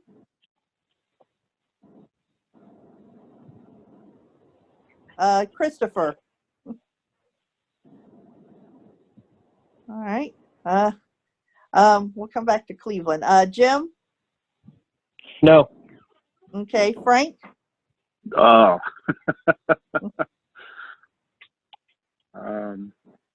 Yes. Okay. Tom, are you there? Or Christopher? All right. Well, it did pass 4-1. Madam Okay. Chair, Yes, John. before you change the subject, I've just been recently made aware that some of the machines, the newer machines, are becoming more and more accessible in terms of being able to, for us to work with the menus with voice. And I want to make sure that as we're buying new machines, that we get machines that do that, because that's going to save a lot of calls to shavers to program machines, for example. Because I know, for example, myself, if I could do that myself, I'm not going to need anyone else to go in and help me do it. And I'm sure other operators will feel the same way. And it also makes the keypads accessible to customers. Oh, cool. Like USI, I just saw a USI video this week where USI's demonstrated that, and it looks pretty good, potentially good. Okay, cool. Back to Cleveland State. Did somebody, Scott, did you want to, I know you were. Madam, can you help me with the verbiage? I would like to make the motion that the Bureau work with the grantor At Cleveland Dealing with State your levels of machines. to determine appropriate service levels for the snacks. Okay. Is that right? Amy? Okay. Due to COVID. Look at us. Should We're we all put working that in together. due to COVID? Yeah. Do we got that? Madam Chair. Yes. If you don't care, I want to reread this to you guys. Committee moves that the Bureau work with the grantor to determine the appropriate levels of snack machines at CSU due to COVID. Okay. Is there a second? I'm good with that. I'll second that. Okay. Any more discussion? Madam Chair, this is Greg. Yeah. Yes, Greg. So if I heard it correctly, it said appropriate level of snack machines, not appropriate level of service for snacks. Is that correct?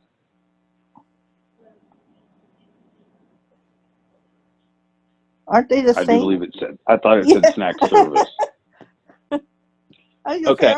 The reason, and it's just to clarify or make level of service can mean different things too. If you narrow it to simply 2 machines, I think the conversation may be, we still place a machine in a place, but the conversation is, here's how full it's going to be for right now based on traffic, versus saying, when you just say machines, I feel like that boxes us in to an all or nothing conversation with the grantor, where some places, yeah, we're going to be like, yeah, we're not setting a machine there right now if the building's closed or their traffic is down, whatever level. But I also want us to be able to, that we're also able to say, look, you're down 50%. I get this is still a main traffic area, but based on the sales, this is how full we're going to keep this machine and keep it at this level. So just food for thought on that motion about as we all know, language matters and words matter. So yeah, I think just Madam level Chair. of service period is covers all of it. Yeah, that way it's open-ended and it can mean either way. Madam Chair. Yes, or Scott. I would just like some clarification. I was under the impression that the Bureau didn't dictate to the operators exactly how full a machine is supposed to be. As long as the machine is fronted, it appears to be clean, functional, and there is product available. I didn't know that there was a determination that we had to have a machine completely full. I am concerned about a situation like that. So again, we've had conversations during this pandemic with grantors about, what is an appropriate level of it being full versus an expectation that it is 24/7, whether there's people here or not, that there is snack front to back in those machines. I'm not sure what are you trying to say, Scott? Well, I am concerned, Greg, about the fact of placing machines in buildings that there is not enough population to mandate an operator to go to a particular machine if there's very low population or no population in a particular building. Just the commitment by the operator to have to go to a different building or different machines. So again, maybe I wasn't clear. The discussion is around there's two pieces to it. If there is business that is, we talk about machines not being full or not setting a machine down, versus what is an appropriate level of service for the amount of traffic, and so there's and depending on how much and what the sales are, I'm not sure it's the best interest to either say there's a machine there or not. I think just level of service is all we said, and maybe we misread the motion, but I think just saying level of service covers any and all of that. Somebody was trying to speak in. That's me, Larry. Yes, Larry. The level of service is pretty vague, but I've noticed in some buildings where just filling up halfway is a lose situation, where there may be a time where you put that sign up that says temporarily out of service because there is no traffic. You're just decorating a machine waiting for stuff to go out of date. And that happens, the old term, take the good with the bad, but sometimes there's more bad than good, and you can't afford to carry the bad. And I don't think it matters if you put the machine down. Just let them know that they can't provide service there until the population returns. I've seen buildings servicing five or six office people, and it just doesn't work. Right. Yes, Scott. I just wanted to say I'm in agreement with what Larry has just put forth. He was more clear about it than what I am. Yeah. Okay, so we have a motion. Let's double check that we're not saying specific. I can't speak. Machine specifically. Amy, can you read it one more time, please? Yes, Madam Chair. Committee moves that the Bureau work with the grantor to determine the appropriate levels of snack service at CSU due to COVID. Yes. Derek? Yes, Derek. Well, first of all, I want to say it's interesting that you haven't identified Cleveland State in the motion. I thought we did. That's a good thing. No, okay. You just said grantor, and you didn't specify which grantor. But I think that's interesting that it happened that way. Because I think this discussion is broader than Cleveland State, and I don't think it's a conversation you want to have specifically about Cleveland State. I think you've missed the opportunity to have the broader discussion that affects far more of our businesses than just Cleveland State will. That's the conversation that you guys should be having. And clearly, your expectations are at odds with one another, and you need to you need to develop those thoughts so that we can move forward through all of this, all of these complications that are going to arise as places open, and it's happening now even, obviously. So I think you guys would do better to abandon this notion, this motion, and work on a broader one that addresses, and that might be a longer conversation. That might not be one you can have right now, but certainly one that needs to be had, and in detail, where you're going to run into a whole bunch of problems moving forward with a whole bunch of grantors and a whole bunch of operators. Thank you. Thanks, Derek. Okay. Madam Chair, Yes. I have a university, and I've noticed it's picked up this semester compared to last, and I plan on having that one-on-one conversation with my grantor and consultant about locations during the summer, and I would just hope that everybody in their area is doing that as well. I do too. Where it is, and the Bureau won't like me saying this, but where it is feasible, we have a few grantors that don't like that, but operators really should be working one-on-one with their grantors and finding out where that is and keep the middleman of the Bureau out of it as much as possible, because it's better to, like I said, some grantors don't like that, but you know, I like working with my grantors one-on-one and knowing what their expectations are and not having to go through, you know, the game of telephone between all of us and stuff. So good point with that. But some grantors won't let you do that, I know. But all right, we have a motion. Is there any more discussion on it? Okay, we'll call for the vote. Scott? Yes. Doug? Yes. Larry? Yes. Jim? Uh-oh. Yes. Yes. Okay, thanks, Jim. Frank? Yes. And Tom? Or Christopher? Yes. All right. Okay, thank you, Christopher. All right, passes. Any more discussion about Cleveland State? Okay. Frank, I know we don't have universities on here in general, but I do want to point out to the committee and everybody who's listening that since we are talking about beverages and all that, that the Bureau has sent out letters to both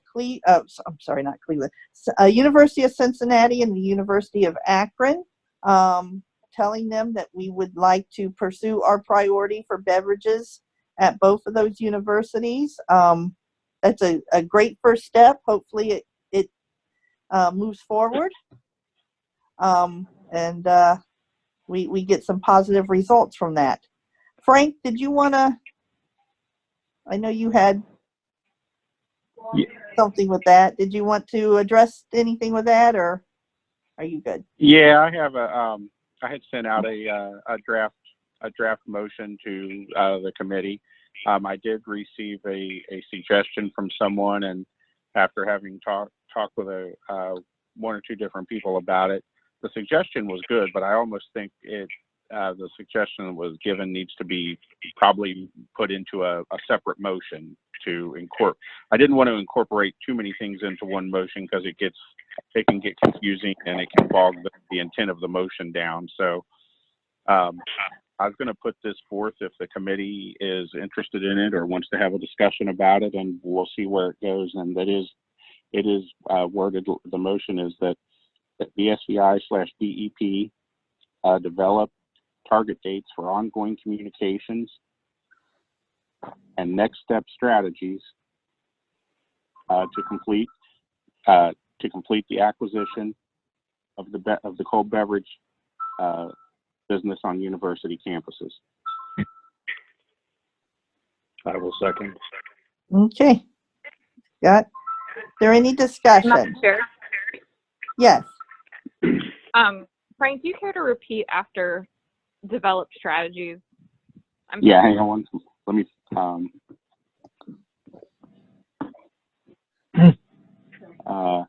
To complete the acquisition of the cold beverage businesses on university campuses.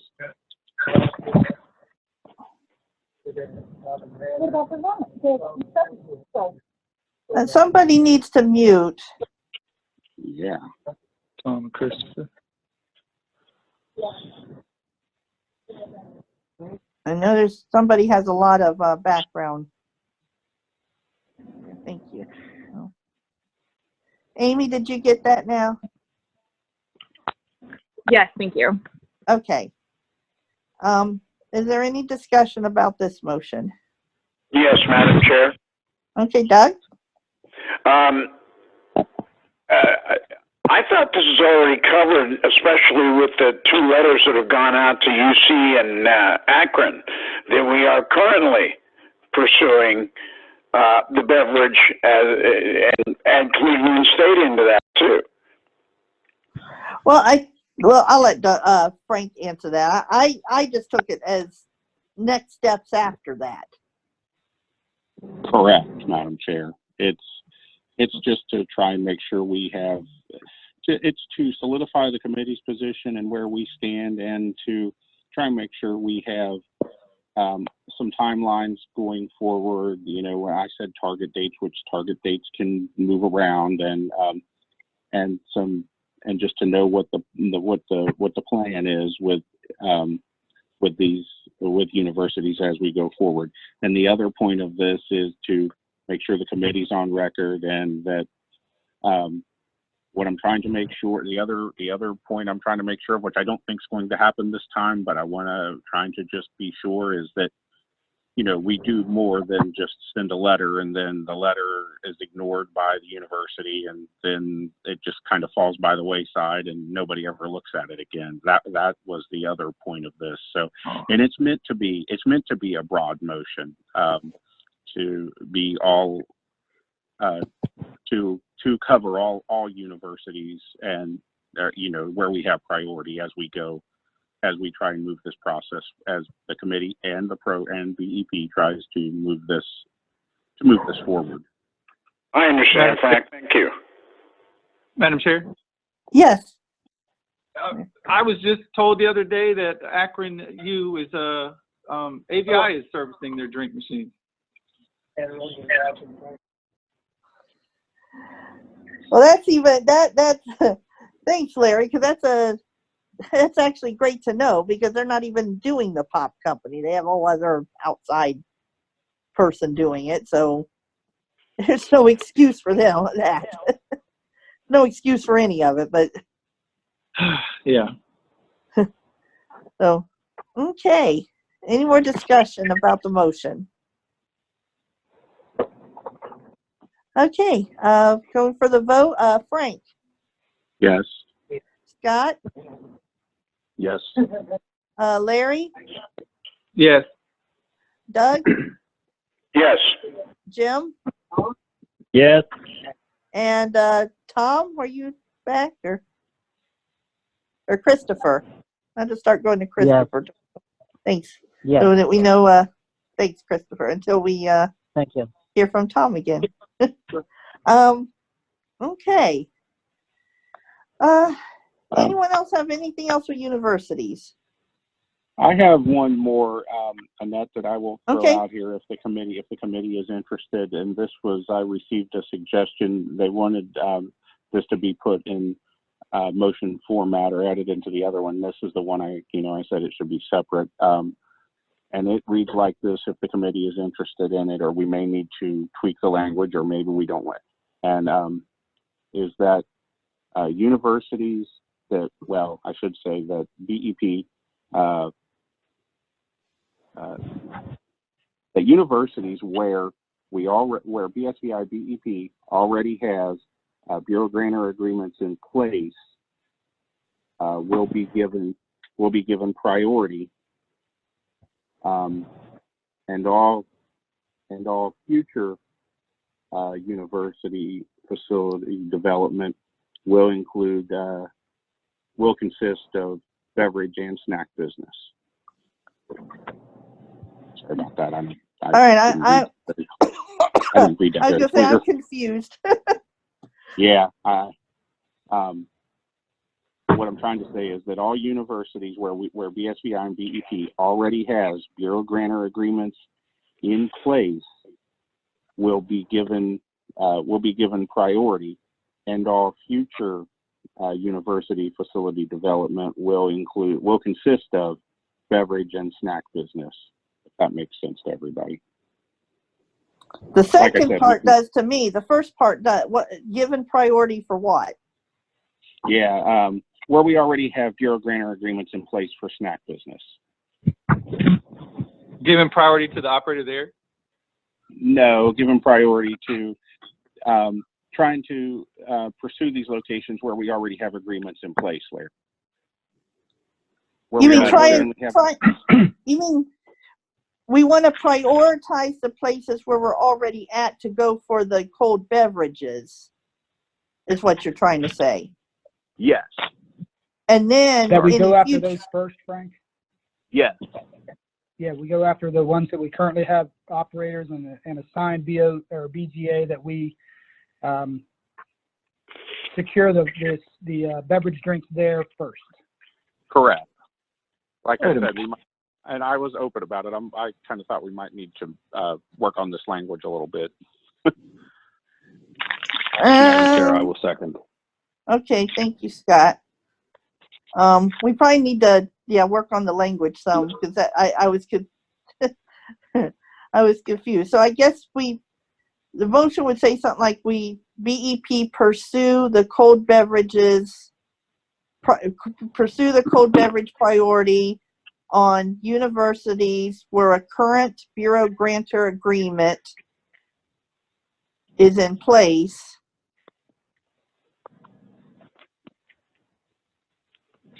Are you saying prior to pursuing one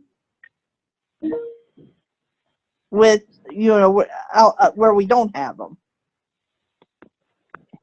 Right. What I'm driving at, and that is trying to get it where we already have agreements in place before we start going after places where we have no agreement in place. Oh, okay. Expedite that process first. I mean, expedite that process ahead of doing a complete agreement, including both beverage and snack. I'm wondering if, yes, Amy. Yeah, I'm sorry, Amy. This is a mess. Hang on. I'm thinking you should have two separate motions here. Okay. Because you're saying two different. Currently have? Yes, that'd be good. Okay. Sorry. I have that committee moves that where BGAs are already in place will be given priority first to pursue the beverage service, and all future university development will consist of both snack and beverage service.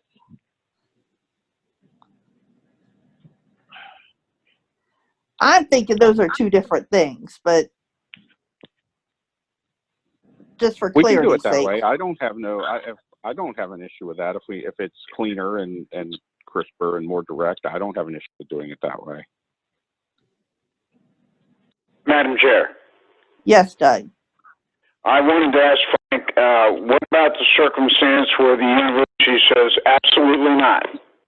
You know, we want to go with Pepsi or Coke or 7-Up, because they'll pay us a big ass pile of money for the pouring rights. Madam Chair, we're gonna stay within their pouring rights contract. We're not trying to take any money from universities. That's not our goal here. Our goal is to create jobs for operators and to create more revenue for our program, and our operators are going to work within the pouring rights contracts. I know some people, and I know that can be an issue at times, but right now we got to try and rebuild this program. Madam Chair? Yes, Larry. Frank, what about, like, Kent State just said, okay, here's the pot. You know, we're sitting here struggling with one university and other ones are willing to just hand it over. Why can't we do a little bit of, why can't we work them all and see what happens? Well, I wish wish it would be. I wish it were that easy, but It was at Kent State. yeah, but it's not going to be at other places. I mean, we just heard, and I believe Christy is correct about one thing. You know, back in 2015, this program was ready to take Cleveland State to a 119 hearing because they completely rejected our priority. And somehow, some way along the way, it fell by the wayside. I know that from looking at minutes from 2015. We were, you know, and he said, made clear in those minutes, we were pretty, I think she had said we were waiting on support from the governor's office to take them to a 119 hearing because they had rejected our priority. And I think it was for everything. So, you know, and I have a feeling we're going to run into that with some other ones too. I'm going to say a couple things. One, I honestly think it should be two separate motions, and I'll tell you why. Because I wholeheartedly support the one about future pursuits, you know, that we only pursue snack and beverage at places where we don't have the agreement. I do not support the first part of that we prioritize the ones where we already have agreement over going. If we get other business opportunities, we should take them. And I don't want anything to be construed like, okay, if Bowling Green, if we have the opportunity to go there, well, we're not going to go to that. We're not going to do that and pursue that opportunity because we need to prioritize these other ones first. I don't want to go that route. I agree. That's fine. We can withdraw this in its current form. I'll withdraw it. Okay. Is there anything more than with?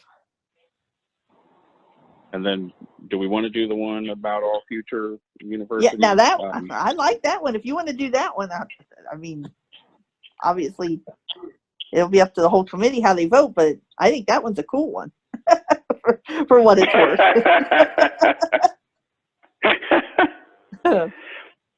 That all future university development include both beverage and snack business.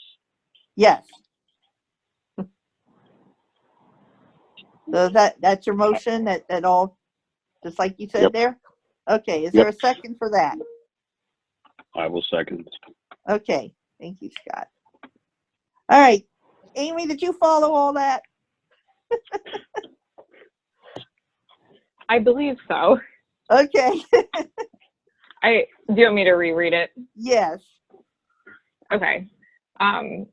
The committee moves that all future university development will consist of both snack and beverage business. Okay. Sounds good. Any more Madam discussion Chair? on that? Yes, Doug. I'm thinking about this motion, and I wonder, you know, there's so much more we can do. We have sandwich machines, we have ice cream machines. You know, should we limit ourselves to beverage and snack, or say beverage and affiliated services? I think it speaks for itself. I think it's okay. I know what you're saying, but yeah, I don't. The problem hasn't been them denying us, you know, the cold food machines. And in all honesty, in a lot of cases, we'd be better off if they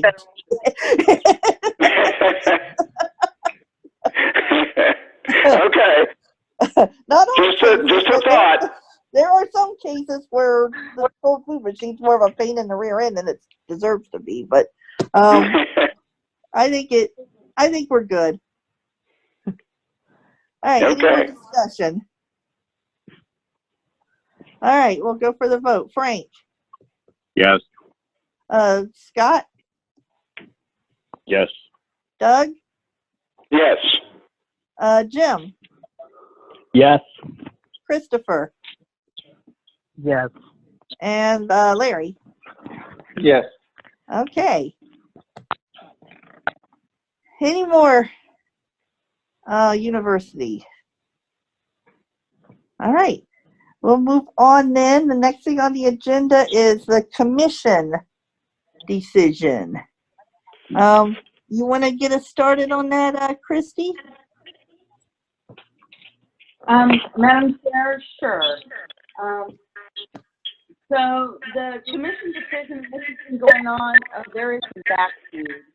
There is a lot. There's some, and I think we lost Tom, and he's the one that knows how to fix that. So if people could just mute if you're not a committee member, or even if you are a committee member and if you have a lot of background noise, if you would mute, that would be great. *6. We'll do it. Okay. So the commission decision, and this goes back, I think, to 2014. Again, operator facility 304 filed a grievance on the commissions of University of Toledo and Lucas County.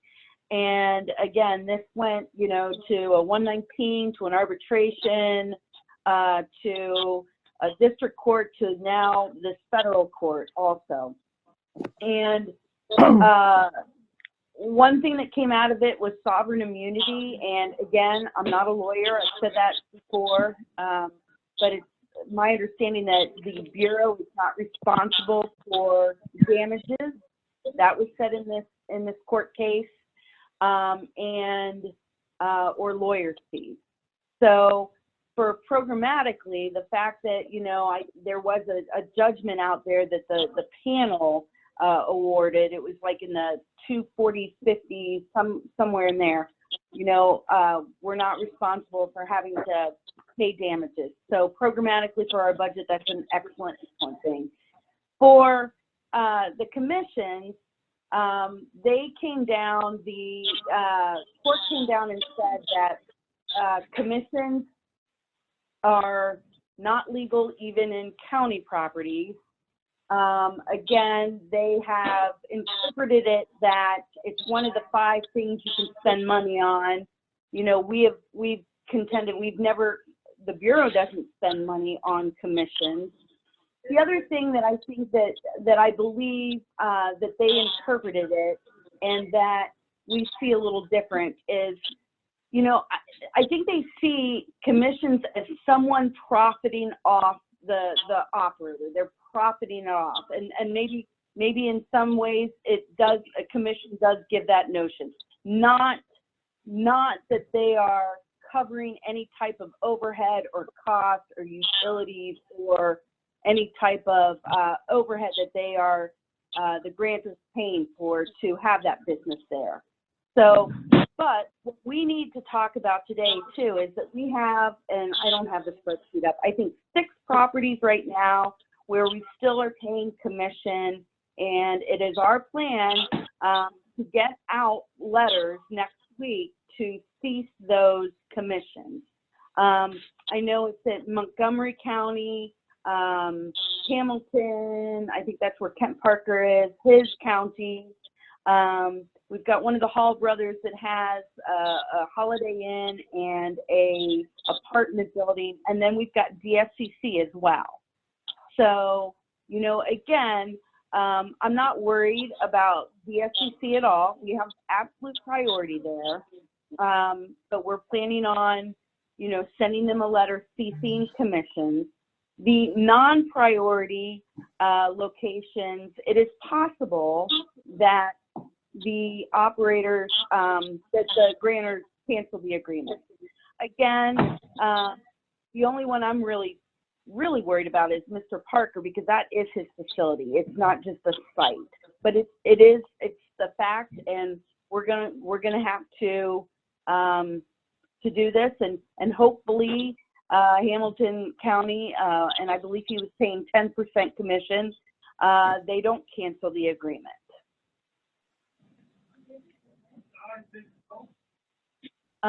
One of the things that the letters, and Rick, you might have to, again, I don't understand the legal implications and the appeals and all of this, because it might be appealed. So we might have to wait for the appeal time to run before canceling. So you might want to address that. Right, and we would let the appeal time run just in case, you know, any party files an appeal on it. We don't know. It's not a final decision technically. until the appeal time runs. So we let that run. You know, like Christy was saying, you know, we're aware that we do have some non-priority locations that are paying commission, and we are at risk of losing those facility or sites whenever those facilities or sites are notified that we can't pay commissions anymore. So the issue then becomes, you know, what can we do for those non-priority locations? And kind of an idea that we've been kicking around is that we can ask for a secretarial exception, an RSA secretarial exception to the decision for non-priority locations in a way to, you know, one, try to save those, and two, you know, there's been discussion in past meetings about, you know, trying to expand even to private businesses and stuff like that. You know, so based on, you know, trying to preserve the expansion of the program to non-priority locations and to protect those individuals at non-priority locations, we're just we're kicking around what we could do in that regard. Oh. Okay. That's interesting. Yeah, my thought, obviously the top worry is protecting, especially where we already have somebody. Yep. Madam Chair, Yes. do we have a timeline? You know, what the appeal time is, and has anybody had any BE staff had any conversation with the operators that could possibly be impacted by this? And I know I'll address the time thing.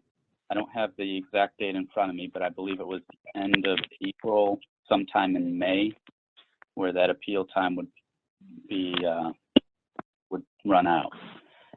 The other question, I'm not sure if there's. So, Madam Chair, I can take that. There's not been conversations with the individual operators. Obviously, we would have conversations with them before any action is taken. But, you know, again, we wanted to talk to you guys first. Well, I'm with you. I think our folks out at the base there in Columbus, DCSC, you know, we obviously do have priority there. I'm pretty confident that they're just going to have to live with the court's decision, and you know, it's not even like universities where they can try and say, well, we don't consider it suitable. No, what they have no argument there. It should just be a done deal. The other ones are sites, like you said. You hate to lose sites, but boy, I'm really worried about Kent. That's yeah, that's concerning. yeah, I'm real worried about him. Boy, Kent's been there a long time. Gee.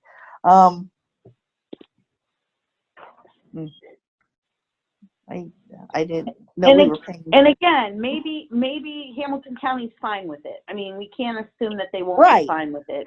We've got, you know. Oh, we hope so. Kent served them a long time and has done a good job. So you'd like to think that they would be very happy with not throwing him out and him staying there with them. But boy, that's scary. But as for what do you need us to do at this point? What type of things are we gonna actively participate on with this at the moment?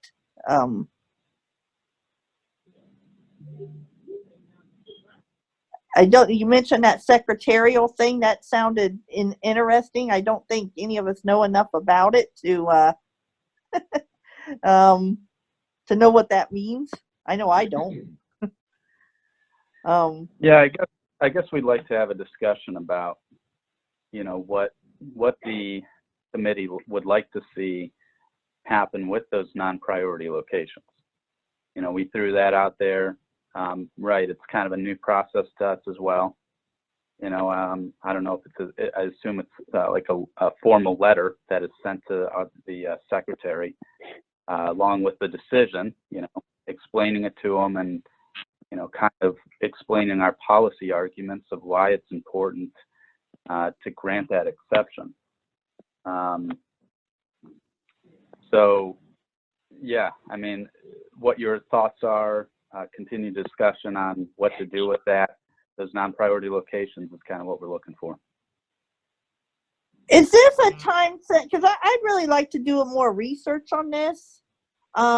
This is brand new. I'd kind of like to know, talk to some of our national partners and do a little bit more research on it. I mean, other committee people chime in if anyone's prepared to do anything about it now. But are we thoroughly time sensitive? I guess we are when we have facilities out there. Yeah, we are. Right. I know. So, I mean, yeah, I understand, the need to, bounce it around a little bit more. But, yeah, there is a time concern because, we do have a deadline. We do know that it's the end of April, early May that we're going to have to start notifying that by law we cannot be have commissions anywhere. Right. So once we start doing that, then the issue becomes of, well, you have commissions in the BGA, so you're not going to perform under the BGA, and then we're facing those type of things in those, especially those non-priority locations. Yeah, the sooner the better, I guess. I know. Derek? Right. Yes, Derek. Just one quick question. I want to make sure that it's understood. Is this exception going to be requested on behalf of the current contracts only, or is this an exception that will be asked for related to even future non-priority contracts? That's a good question. I believe it would be expansive to all non-priority locations, both present and in the future.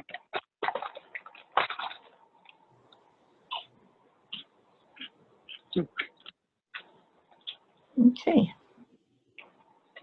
I mean, on the surface, honestly, it sounds, especially to protect the ones we got.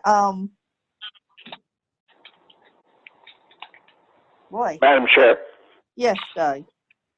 I'd like to know, as a committee member, I'm still foggy on this concept of the exception. Could you explain that again? Yes. Anybody? Right. So, I mean, it's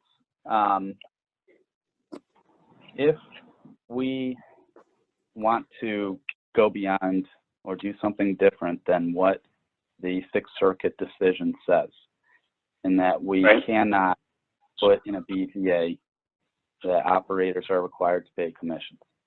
Right. Then we have to go to the RSA secretary, ask for an exception to that decision.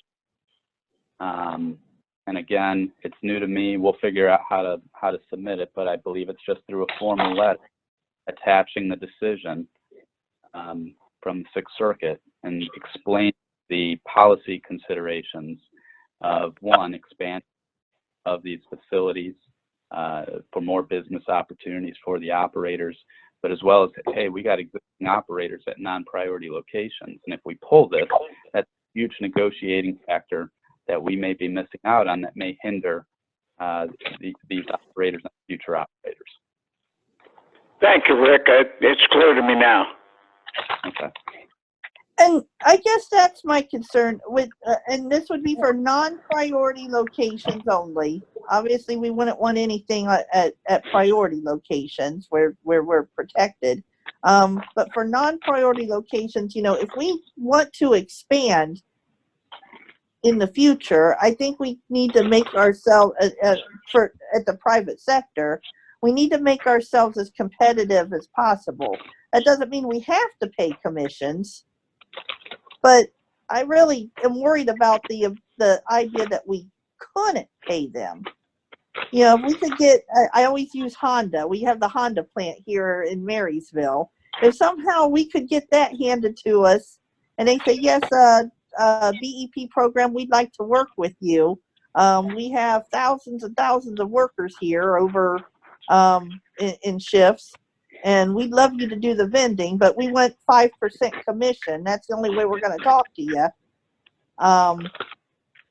You know, we'd be silly to, it would be awful to have to say, no, we can't even talk to you about it. So I don't know if, but I don't want to hamstring us in any way either. Madam Chair? Yes. It seems to me, if I understand this correctly, that going for this exception would be to the advantage of our non-priority questions, non-priority locations. And it would show those locations that we are, in fact, trying to fight for them. Well, yeah, we by want to try saying, and keep no, them, we yes. can't pay the commissions, but we're trying to get an exception to that for you. That makes sense? Well, yeah, I don't know if they would even, if we got the exception. Of course, RSA will probably take 2 years to respond to our letter anyway. So. That's my question. What happens in the meantime? Yeah.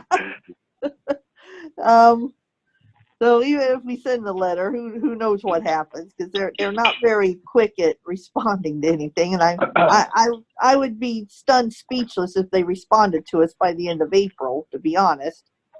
But at least, like Doug said, we could kind of point out to the grantor, look, we have this, we're trying to get permission, you know, I don't know. Now, if they don't grant it, then we're kind of where the court decision came down, correct? Yes, I believe that's an issue. Yeah. Yep. All right. So do they want a motion? I think so. So yeah, I guess that on the record. to go for the to request the exception. Yeah. Okay. We'll need to figure out what language here, but I'll be happy to make it. You know, it affects an operator in my area who has a full facility, not just a site. So yeah, the BE moves forward with requesting the exception from RSA on the paying of commissions at non-priority locations. It's probably just as simple as that. Yep, that's fine. Is that your motion in, Frank? Yep. Yes. Okay. Is there a second? Can I get that again? Oh, I don't know if I can say that either. Sorry. Amy, do you have it? I think so. I have that. Okay. Committee moves that BE move forward with the exception with RSA to pay commissions at non-priority locations. Requesting the exception to RSA for paying the commissions at non-priority locations. I'll second that. Okay. Is there any more discussion on it? Okay, we'll call for the vote. Frank? Yes. Doug? Yes. Jim? No. Christopher? Yes. Larry? Yes. And Scott? Yes. Okay. All right. Is there anything more on the commission's decision? Okay. Derek? Yes, Derek. I'm just curious if there's has there been any conversation about extending this decision by the Sixth Circuit to other payments that are made by operators, like janitorial fees and utilities. Okay. Christy or Greg or Rick. Rick? Or... So it's kind of, at this point, there's not any authority regarding, you know, any other cost of, well, I shouldn't say any other cost of sales, but regarding cost of sales, and I think it has been brought up before, you know, janitorial and utility fees. So yeah, there's just not much, you know, on the legal side and authority where the courts, you know, there's no, I think in the commission case, there was already 8th Circuit decisions out there regarding commissions that the court really looked at, you know, so there's just not much out there on that right now. Well, now I'm confused. To say there's not much out there, on authority and all that. What? So there's been discussion as to whether payments of different kinds don't qualify, or you're saying there hasn't been any discussion on that? Well, so, Madam Chair, go ahead, Kristen. so again, they did not consider commission operational expense. Even though it's always been an operational expense, they didn't consider it an operational expense. I think they, again, viewed it as the grantors being enriched by a facility that was, that was built on some federal dollars. And I don't think using the same broad brush that utilities and janitorial are the exact same as commissions. I don't know about Derek? that. Yes, Derek, I know, go ahead. I think what Rick is saying is there's not been any court cases supporting that. Well, does there have to be? I mean, does everything have to go to court before a decision's made? And Derek, I'm sorry, you requested the floor. No, that's fine. No, I mean, I think the question is what really does this decision say? And I don't think the decision was made based on the fact that grantors are enriched. I think the decision was based on the idea that you can't set aside funds from the net proceeds of an operator in order to use it for anything other than the 5 things outlined in the federal law. And commissions certainly don't qualify under any of those 5 categories, nor do janitorial fees or utilities. So the argument that was made, the decision that was made, is that you can't do that. It's not that you can't enrich a grantor. It's that you can't set aside funds from the net proceeds of an operator, which is effectively done when you get into a BGA, when the SLA gets into a BGA that requires a commission or a utility or a janitorial fee or whatever, and that effectively forces the operator to set aside funds from the net proceeds of his business, and that's what's brought up in this decision. Are janitorial and utility fees taken out of net proceeds or out of gross?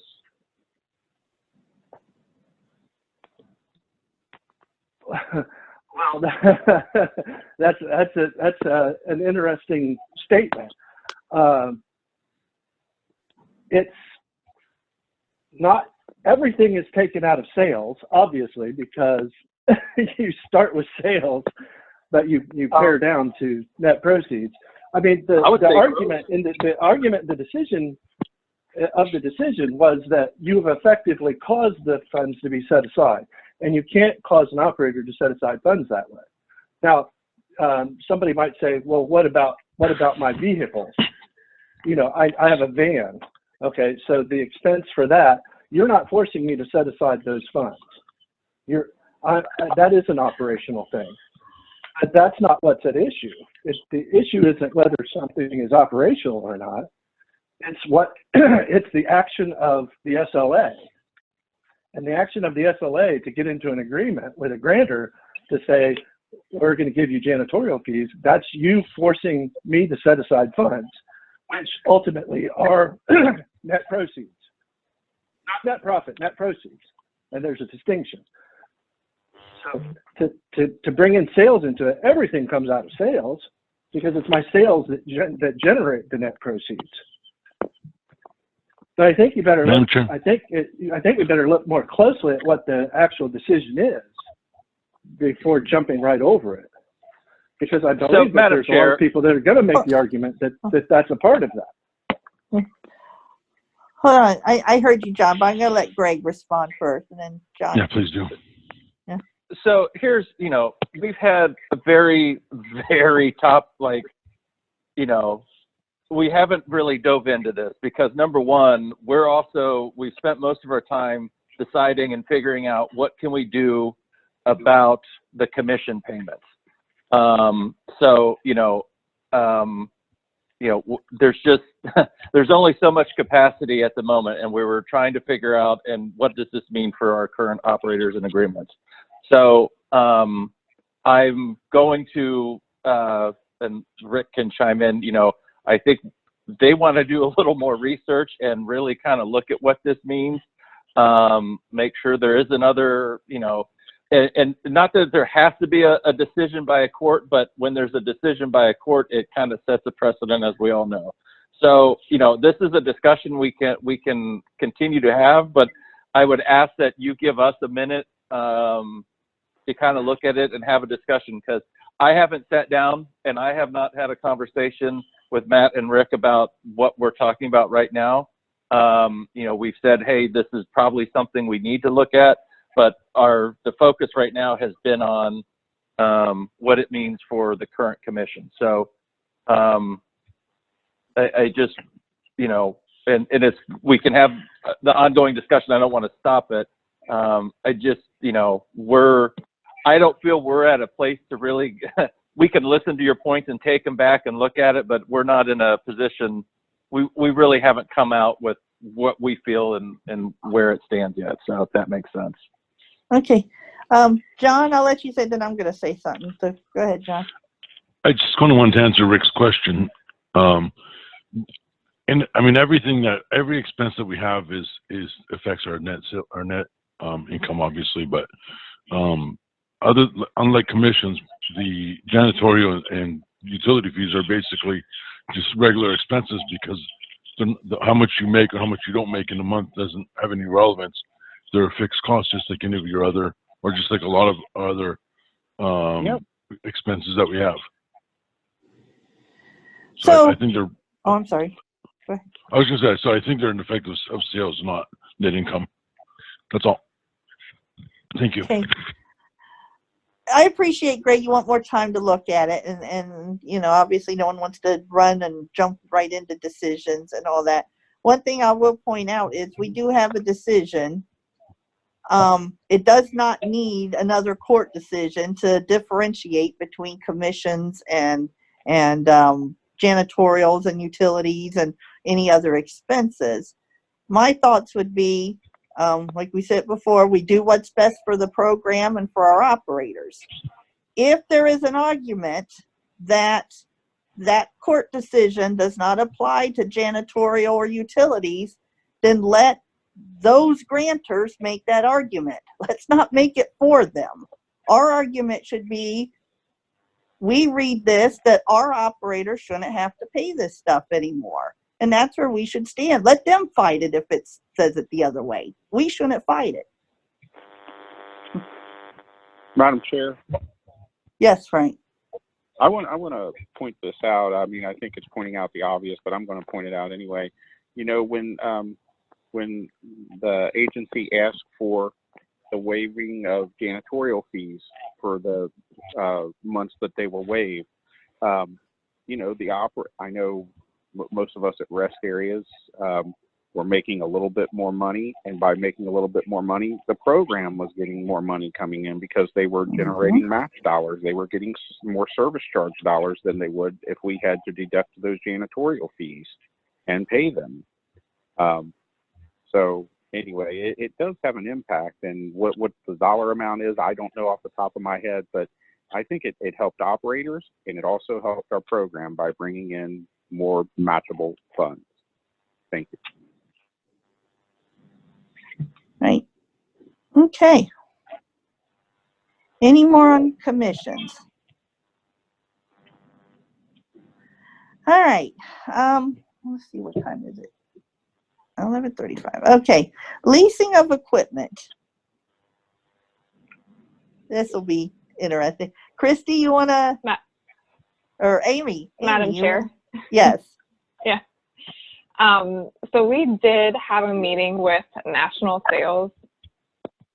Vending, I'm sorry, about leasing equipment, just gathering more information, and they were very helpful and very accommodating to answer all of our questions, and just kind of a short summary of what we found out.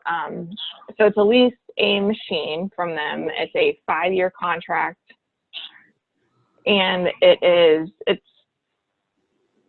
they didn't portray that it would just be like some of our equipment. I think they eventually would want to take over all of our equipment. It's $200 to $300 per machine per month, and that would include a new machine every 5 years, maintenance and tech support.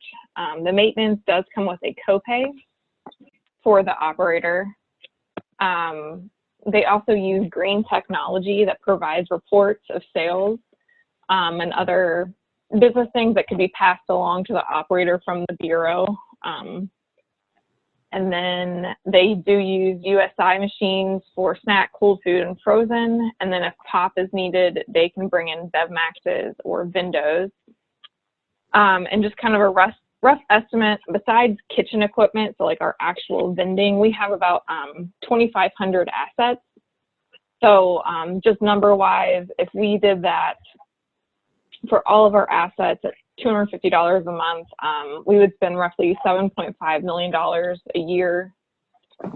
And if we take like our new equipment out of the equation, say for the first 5 years, we just store old equipment, that's about 1,800 pieces of equipment, and at $250 a month, that would be $5.4 million a year. So if you, is there any other like questions that you guys had about what else we found out from them? Well, I don't know if anyone has any questions. To me, it sounds pretty obvious that it's not doable for us. Madam Chair. Yes, Doug, and I didn't hear who else it was. John was behind me, I think. Okay. Anyhow, my question is this. I mean, we have a contract for storage of equipment with Schaefer right now, right? Yes. Okay, so this new company wants to charge $50 per machine to store machines for us. Is that correct? I don't know. Madam Chair, yeah. No. They would not be storing the machines. It's $200 to $300 per machine just to have like at a facility. So they would slowly replace our current machines. Right. Right. There was no storage of machines Amy, in your discussion there? No, because they wouldn't be ours we wouldn't own them, so there would be no need to store them. If they had machines that they were leasing to us that we didn't want anymore, I'm assuming that they would take them back and utilize them elsewhere. Yeah. Okay. Just one clarification on that. Wow. Madam Chair. Yes, right. That is outrageously expensive, and our program normally functions under a $3 million budget. $5 million, $7 million. I mean, they're so way over budget that this isn't even a discussion at this point. No, that's exactly what Yeah, I I thought. agree. I was like, it's nothing even worth talking about. Madam Chair. Had any other questions? Yes, Madam John. Chair. So Yes. I contacted them about a month ago, and when I had a discussion with them, they indicated that they didn't necessarily want the whole state. They just wanted a minimum of 100 machines.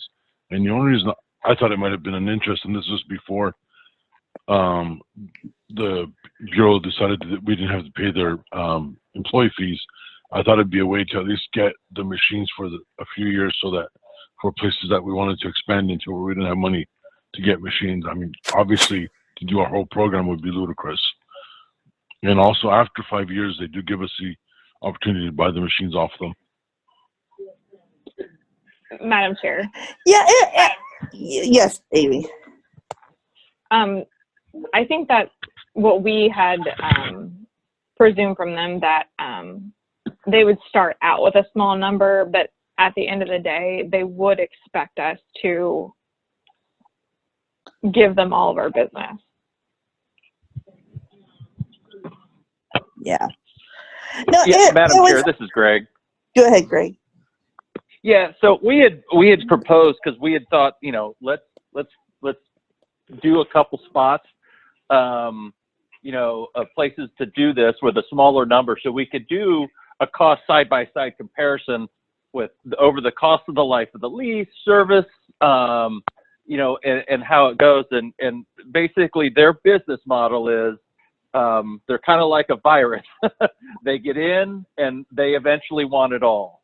And that's where they move to. And then John's point about, you know, the option to purchase at the end, you know, by the time we've paid that much a month for that machine for 5 years, and then to still have to buy it again after it's 5 years old, is really, we're paying more than just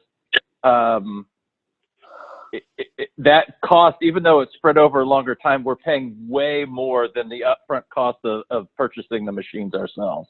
Heavens, yes. You know. Pardon? I said heavens, yes, Greg. Yes. And so, you know, I just, and you know, we wanted to make sure that, you know, we looked into it and gave you guys the numbers. It's just, it's a lot. Yeah, and I know Michigan does it, but Michigan's a much smaller state, and they pay a lot more money than we do.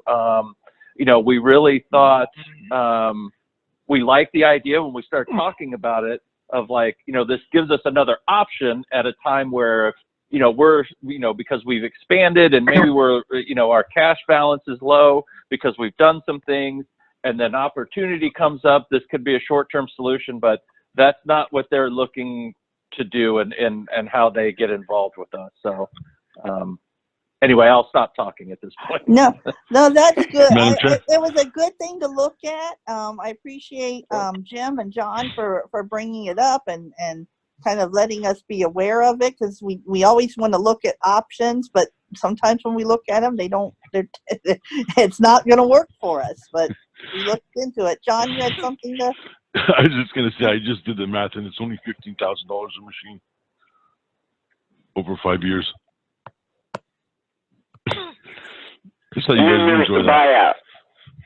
Yeah, if you choose that, but you don't have to choose that. But still, 15, that's ludicrous.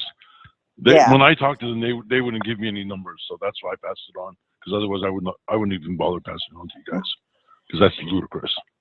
Yeah. No, I appreciate it. It was, sorry, Madam Chair, this is Greg. We liked the idea when we started talking about it. It gives us another option and some flexibility. But yeah, when the numbers started flying, it was like, holy moly, that. So. Yeah, exactly. Okay, we'll move on. The only other thing I want to mention with that is you guys had the meeting and the presentation with them. It would have been nice to invite, you know, a couple committee people to participate in that too. just for future reference. You know, that way we could have heard it and, you know, ask questions and all of that as well. So just for kind of a future reference, if things like this come up again, there's really no harm in having us listen in and be part of that meeting as well.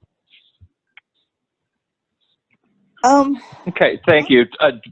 Duly noted. I thank you. We will keep that in mind. Okay. We'll do a little bit more, and then we're probably going to end up taking a lunch break today because we do have some other larger issues, and it's already almost noon. But we'll hop this one thing, and then maybe take a half hour or so for lunch. I have it here: unassigned income sources, Elkin Prison, and the State House. Christy, you want to describe why Sure. we're talking about that? And Sure, Madam Chair. I just want to let everyone know, like the Elkin Prison, we get commission from them, and we've not received commission, and it's because, and they've informed us, it's because of COVID and them not having visitors, and so there's not been any vending. Again, our hope is that this ends soon and that those commission checks resume. Again, our bulk of our commission comes from the Coke contract, and we're still getting that. But the Elkin Prison, which is the federal portion, which, you know, we have to send to you guys once a year. I just want people to know we've not been getting commission from them. The State House, too, has been shut down virtually since last year, the cafeteria. And Milo's left there, I don't know, 6 months ago, because, again, everything's shut down. There's no events.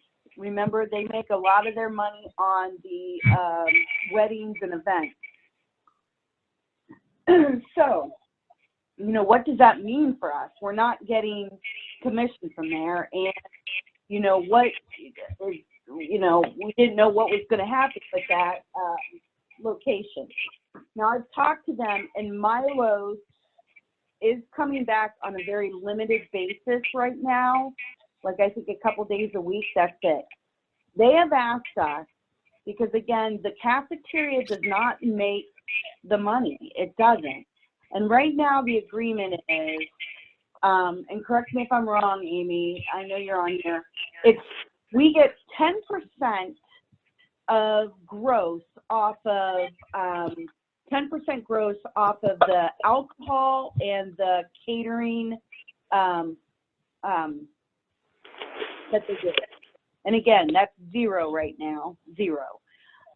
For the cafeteria, it is 5% growth. And they are asking because they're not making any money, and they're trying to, I think they're trying to, you know, get Milo's to stay to provide service. They've asked us if we would be willing to do 5% on net, not gross, just for the cafeteria, not the alcohol and catering sales when they rebound, but just for the cafeteria, instead of paying 5% commission off gross, to go 5% off net.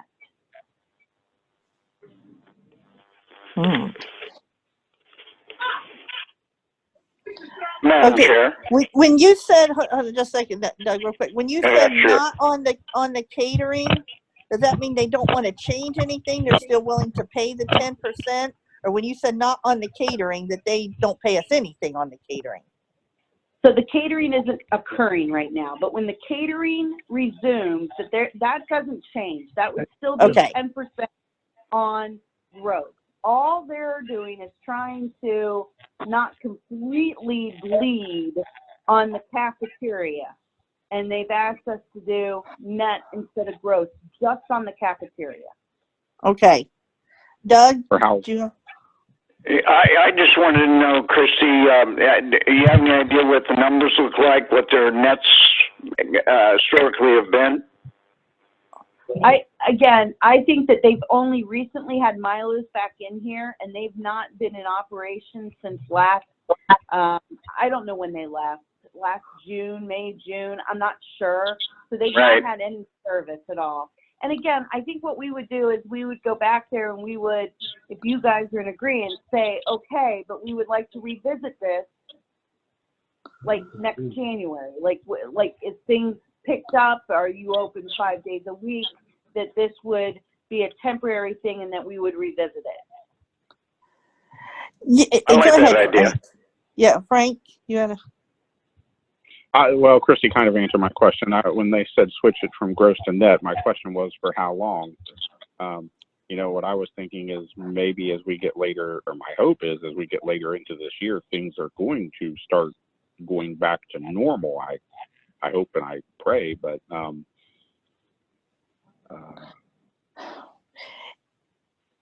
Yeah, Milo's is a small business. I have no problem doing things for small businesses. All of us have had some assistance and, you know, different ideas with small businesses and stuff. And I don't think it would be honestly very nice to say no, we don't care after we no. I'm not. accepted some help. But no, I know that, Frank. Point. No, I know. But instead of saying we want to talk about this in January, I think we should do it similar to how ODOT did it with us and say we agree to this, but only until then, and make it so, you know, we can always extend it if we need to, but give it to them for only so many months. Not say we agree to change it and then want to revisit it in the first of the year and go to them asking to put it back where it was. Does that make sense? Yeah. Madam Chair, I agree with you completely. Madam Chair. Yes. I want to suggest that, you know, I'm in agreement with everything you're saying too, but instead of revisiting it in January, let's revisit it in March because, you know, as the spring comes, people want to get outside and the business won't be as vigorous in the cafeteria at that point, and we want to collect as much money as we can. So, you know, let's revisit it closer to spring. Well, that's only a couple weeks away. I don't know that we want to be quite that tight on it. I'm talking about, I thought we were talking about next year. Oh, next year. Okay, I got you. Sorry. No, I have no problem with saying first of the year or whatever. I don't really care what date we revisit, but I think we approach it not as we're changing the commission structure. I think we approach it as we are doing a moratorium or reducing the commission structure for X amount of months. And then when that time is up, it goes back to the original agreement unless we decide at that time it's still needed and we want to extend it. Right. I agree with that. And I think so. Either January or February. I think a year should, you know, be. Yeah. So, are we good with that, or? Yeah. We might need to make a motion to that extent, or. I'll make a motion. Okay. I'll try to make a motion. The motion is that that we amend our current commission to reflect, is it 5%? Yes, 5% on. Yeah. To reflect the 5% commission until January 1st of 2022. Does there need to be more than that? Seems like there needs to be more than that. So, yeah. Madam Chair, again, we need to make sure that it says 5% on net versus gross. Yes. So the motion would probably say that we move to allow Milo's at the State House to pay 5% commissions for their cafeteria on net instead of gross until January 1st of 2021. Or 2022, I'm sorry, 2022.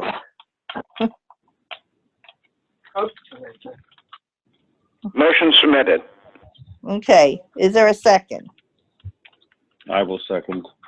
Okay, thanks, Scott. All right, Amy, you have that?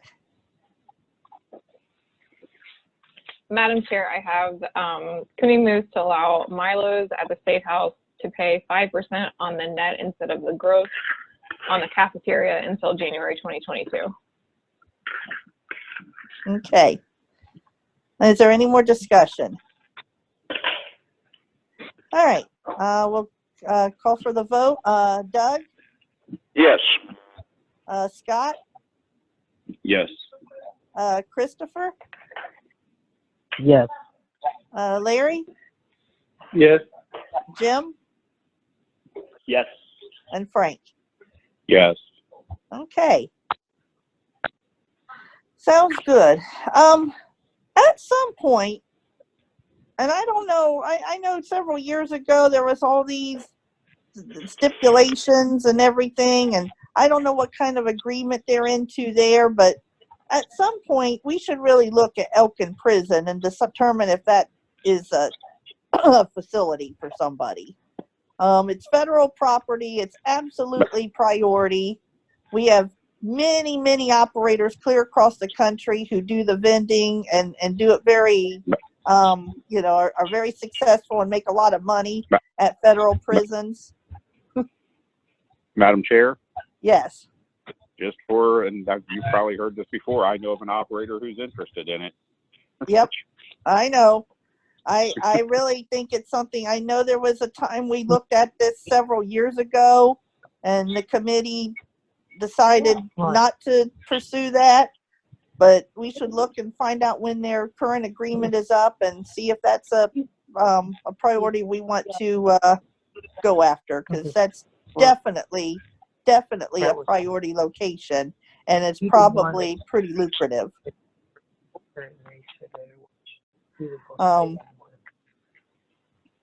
Oh, actually, it'd be really cool if someone would make a motion directing the Bureau to look into when that agreement, their current agreement expires, for Elkin Prison.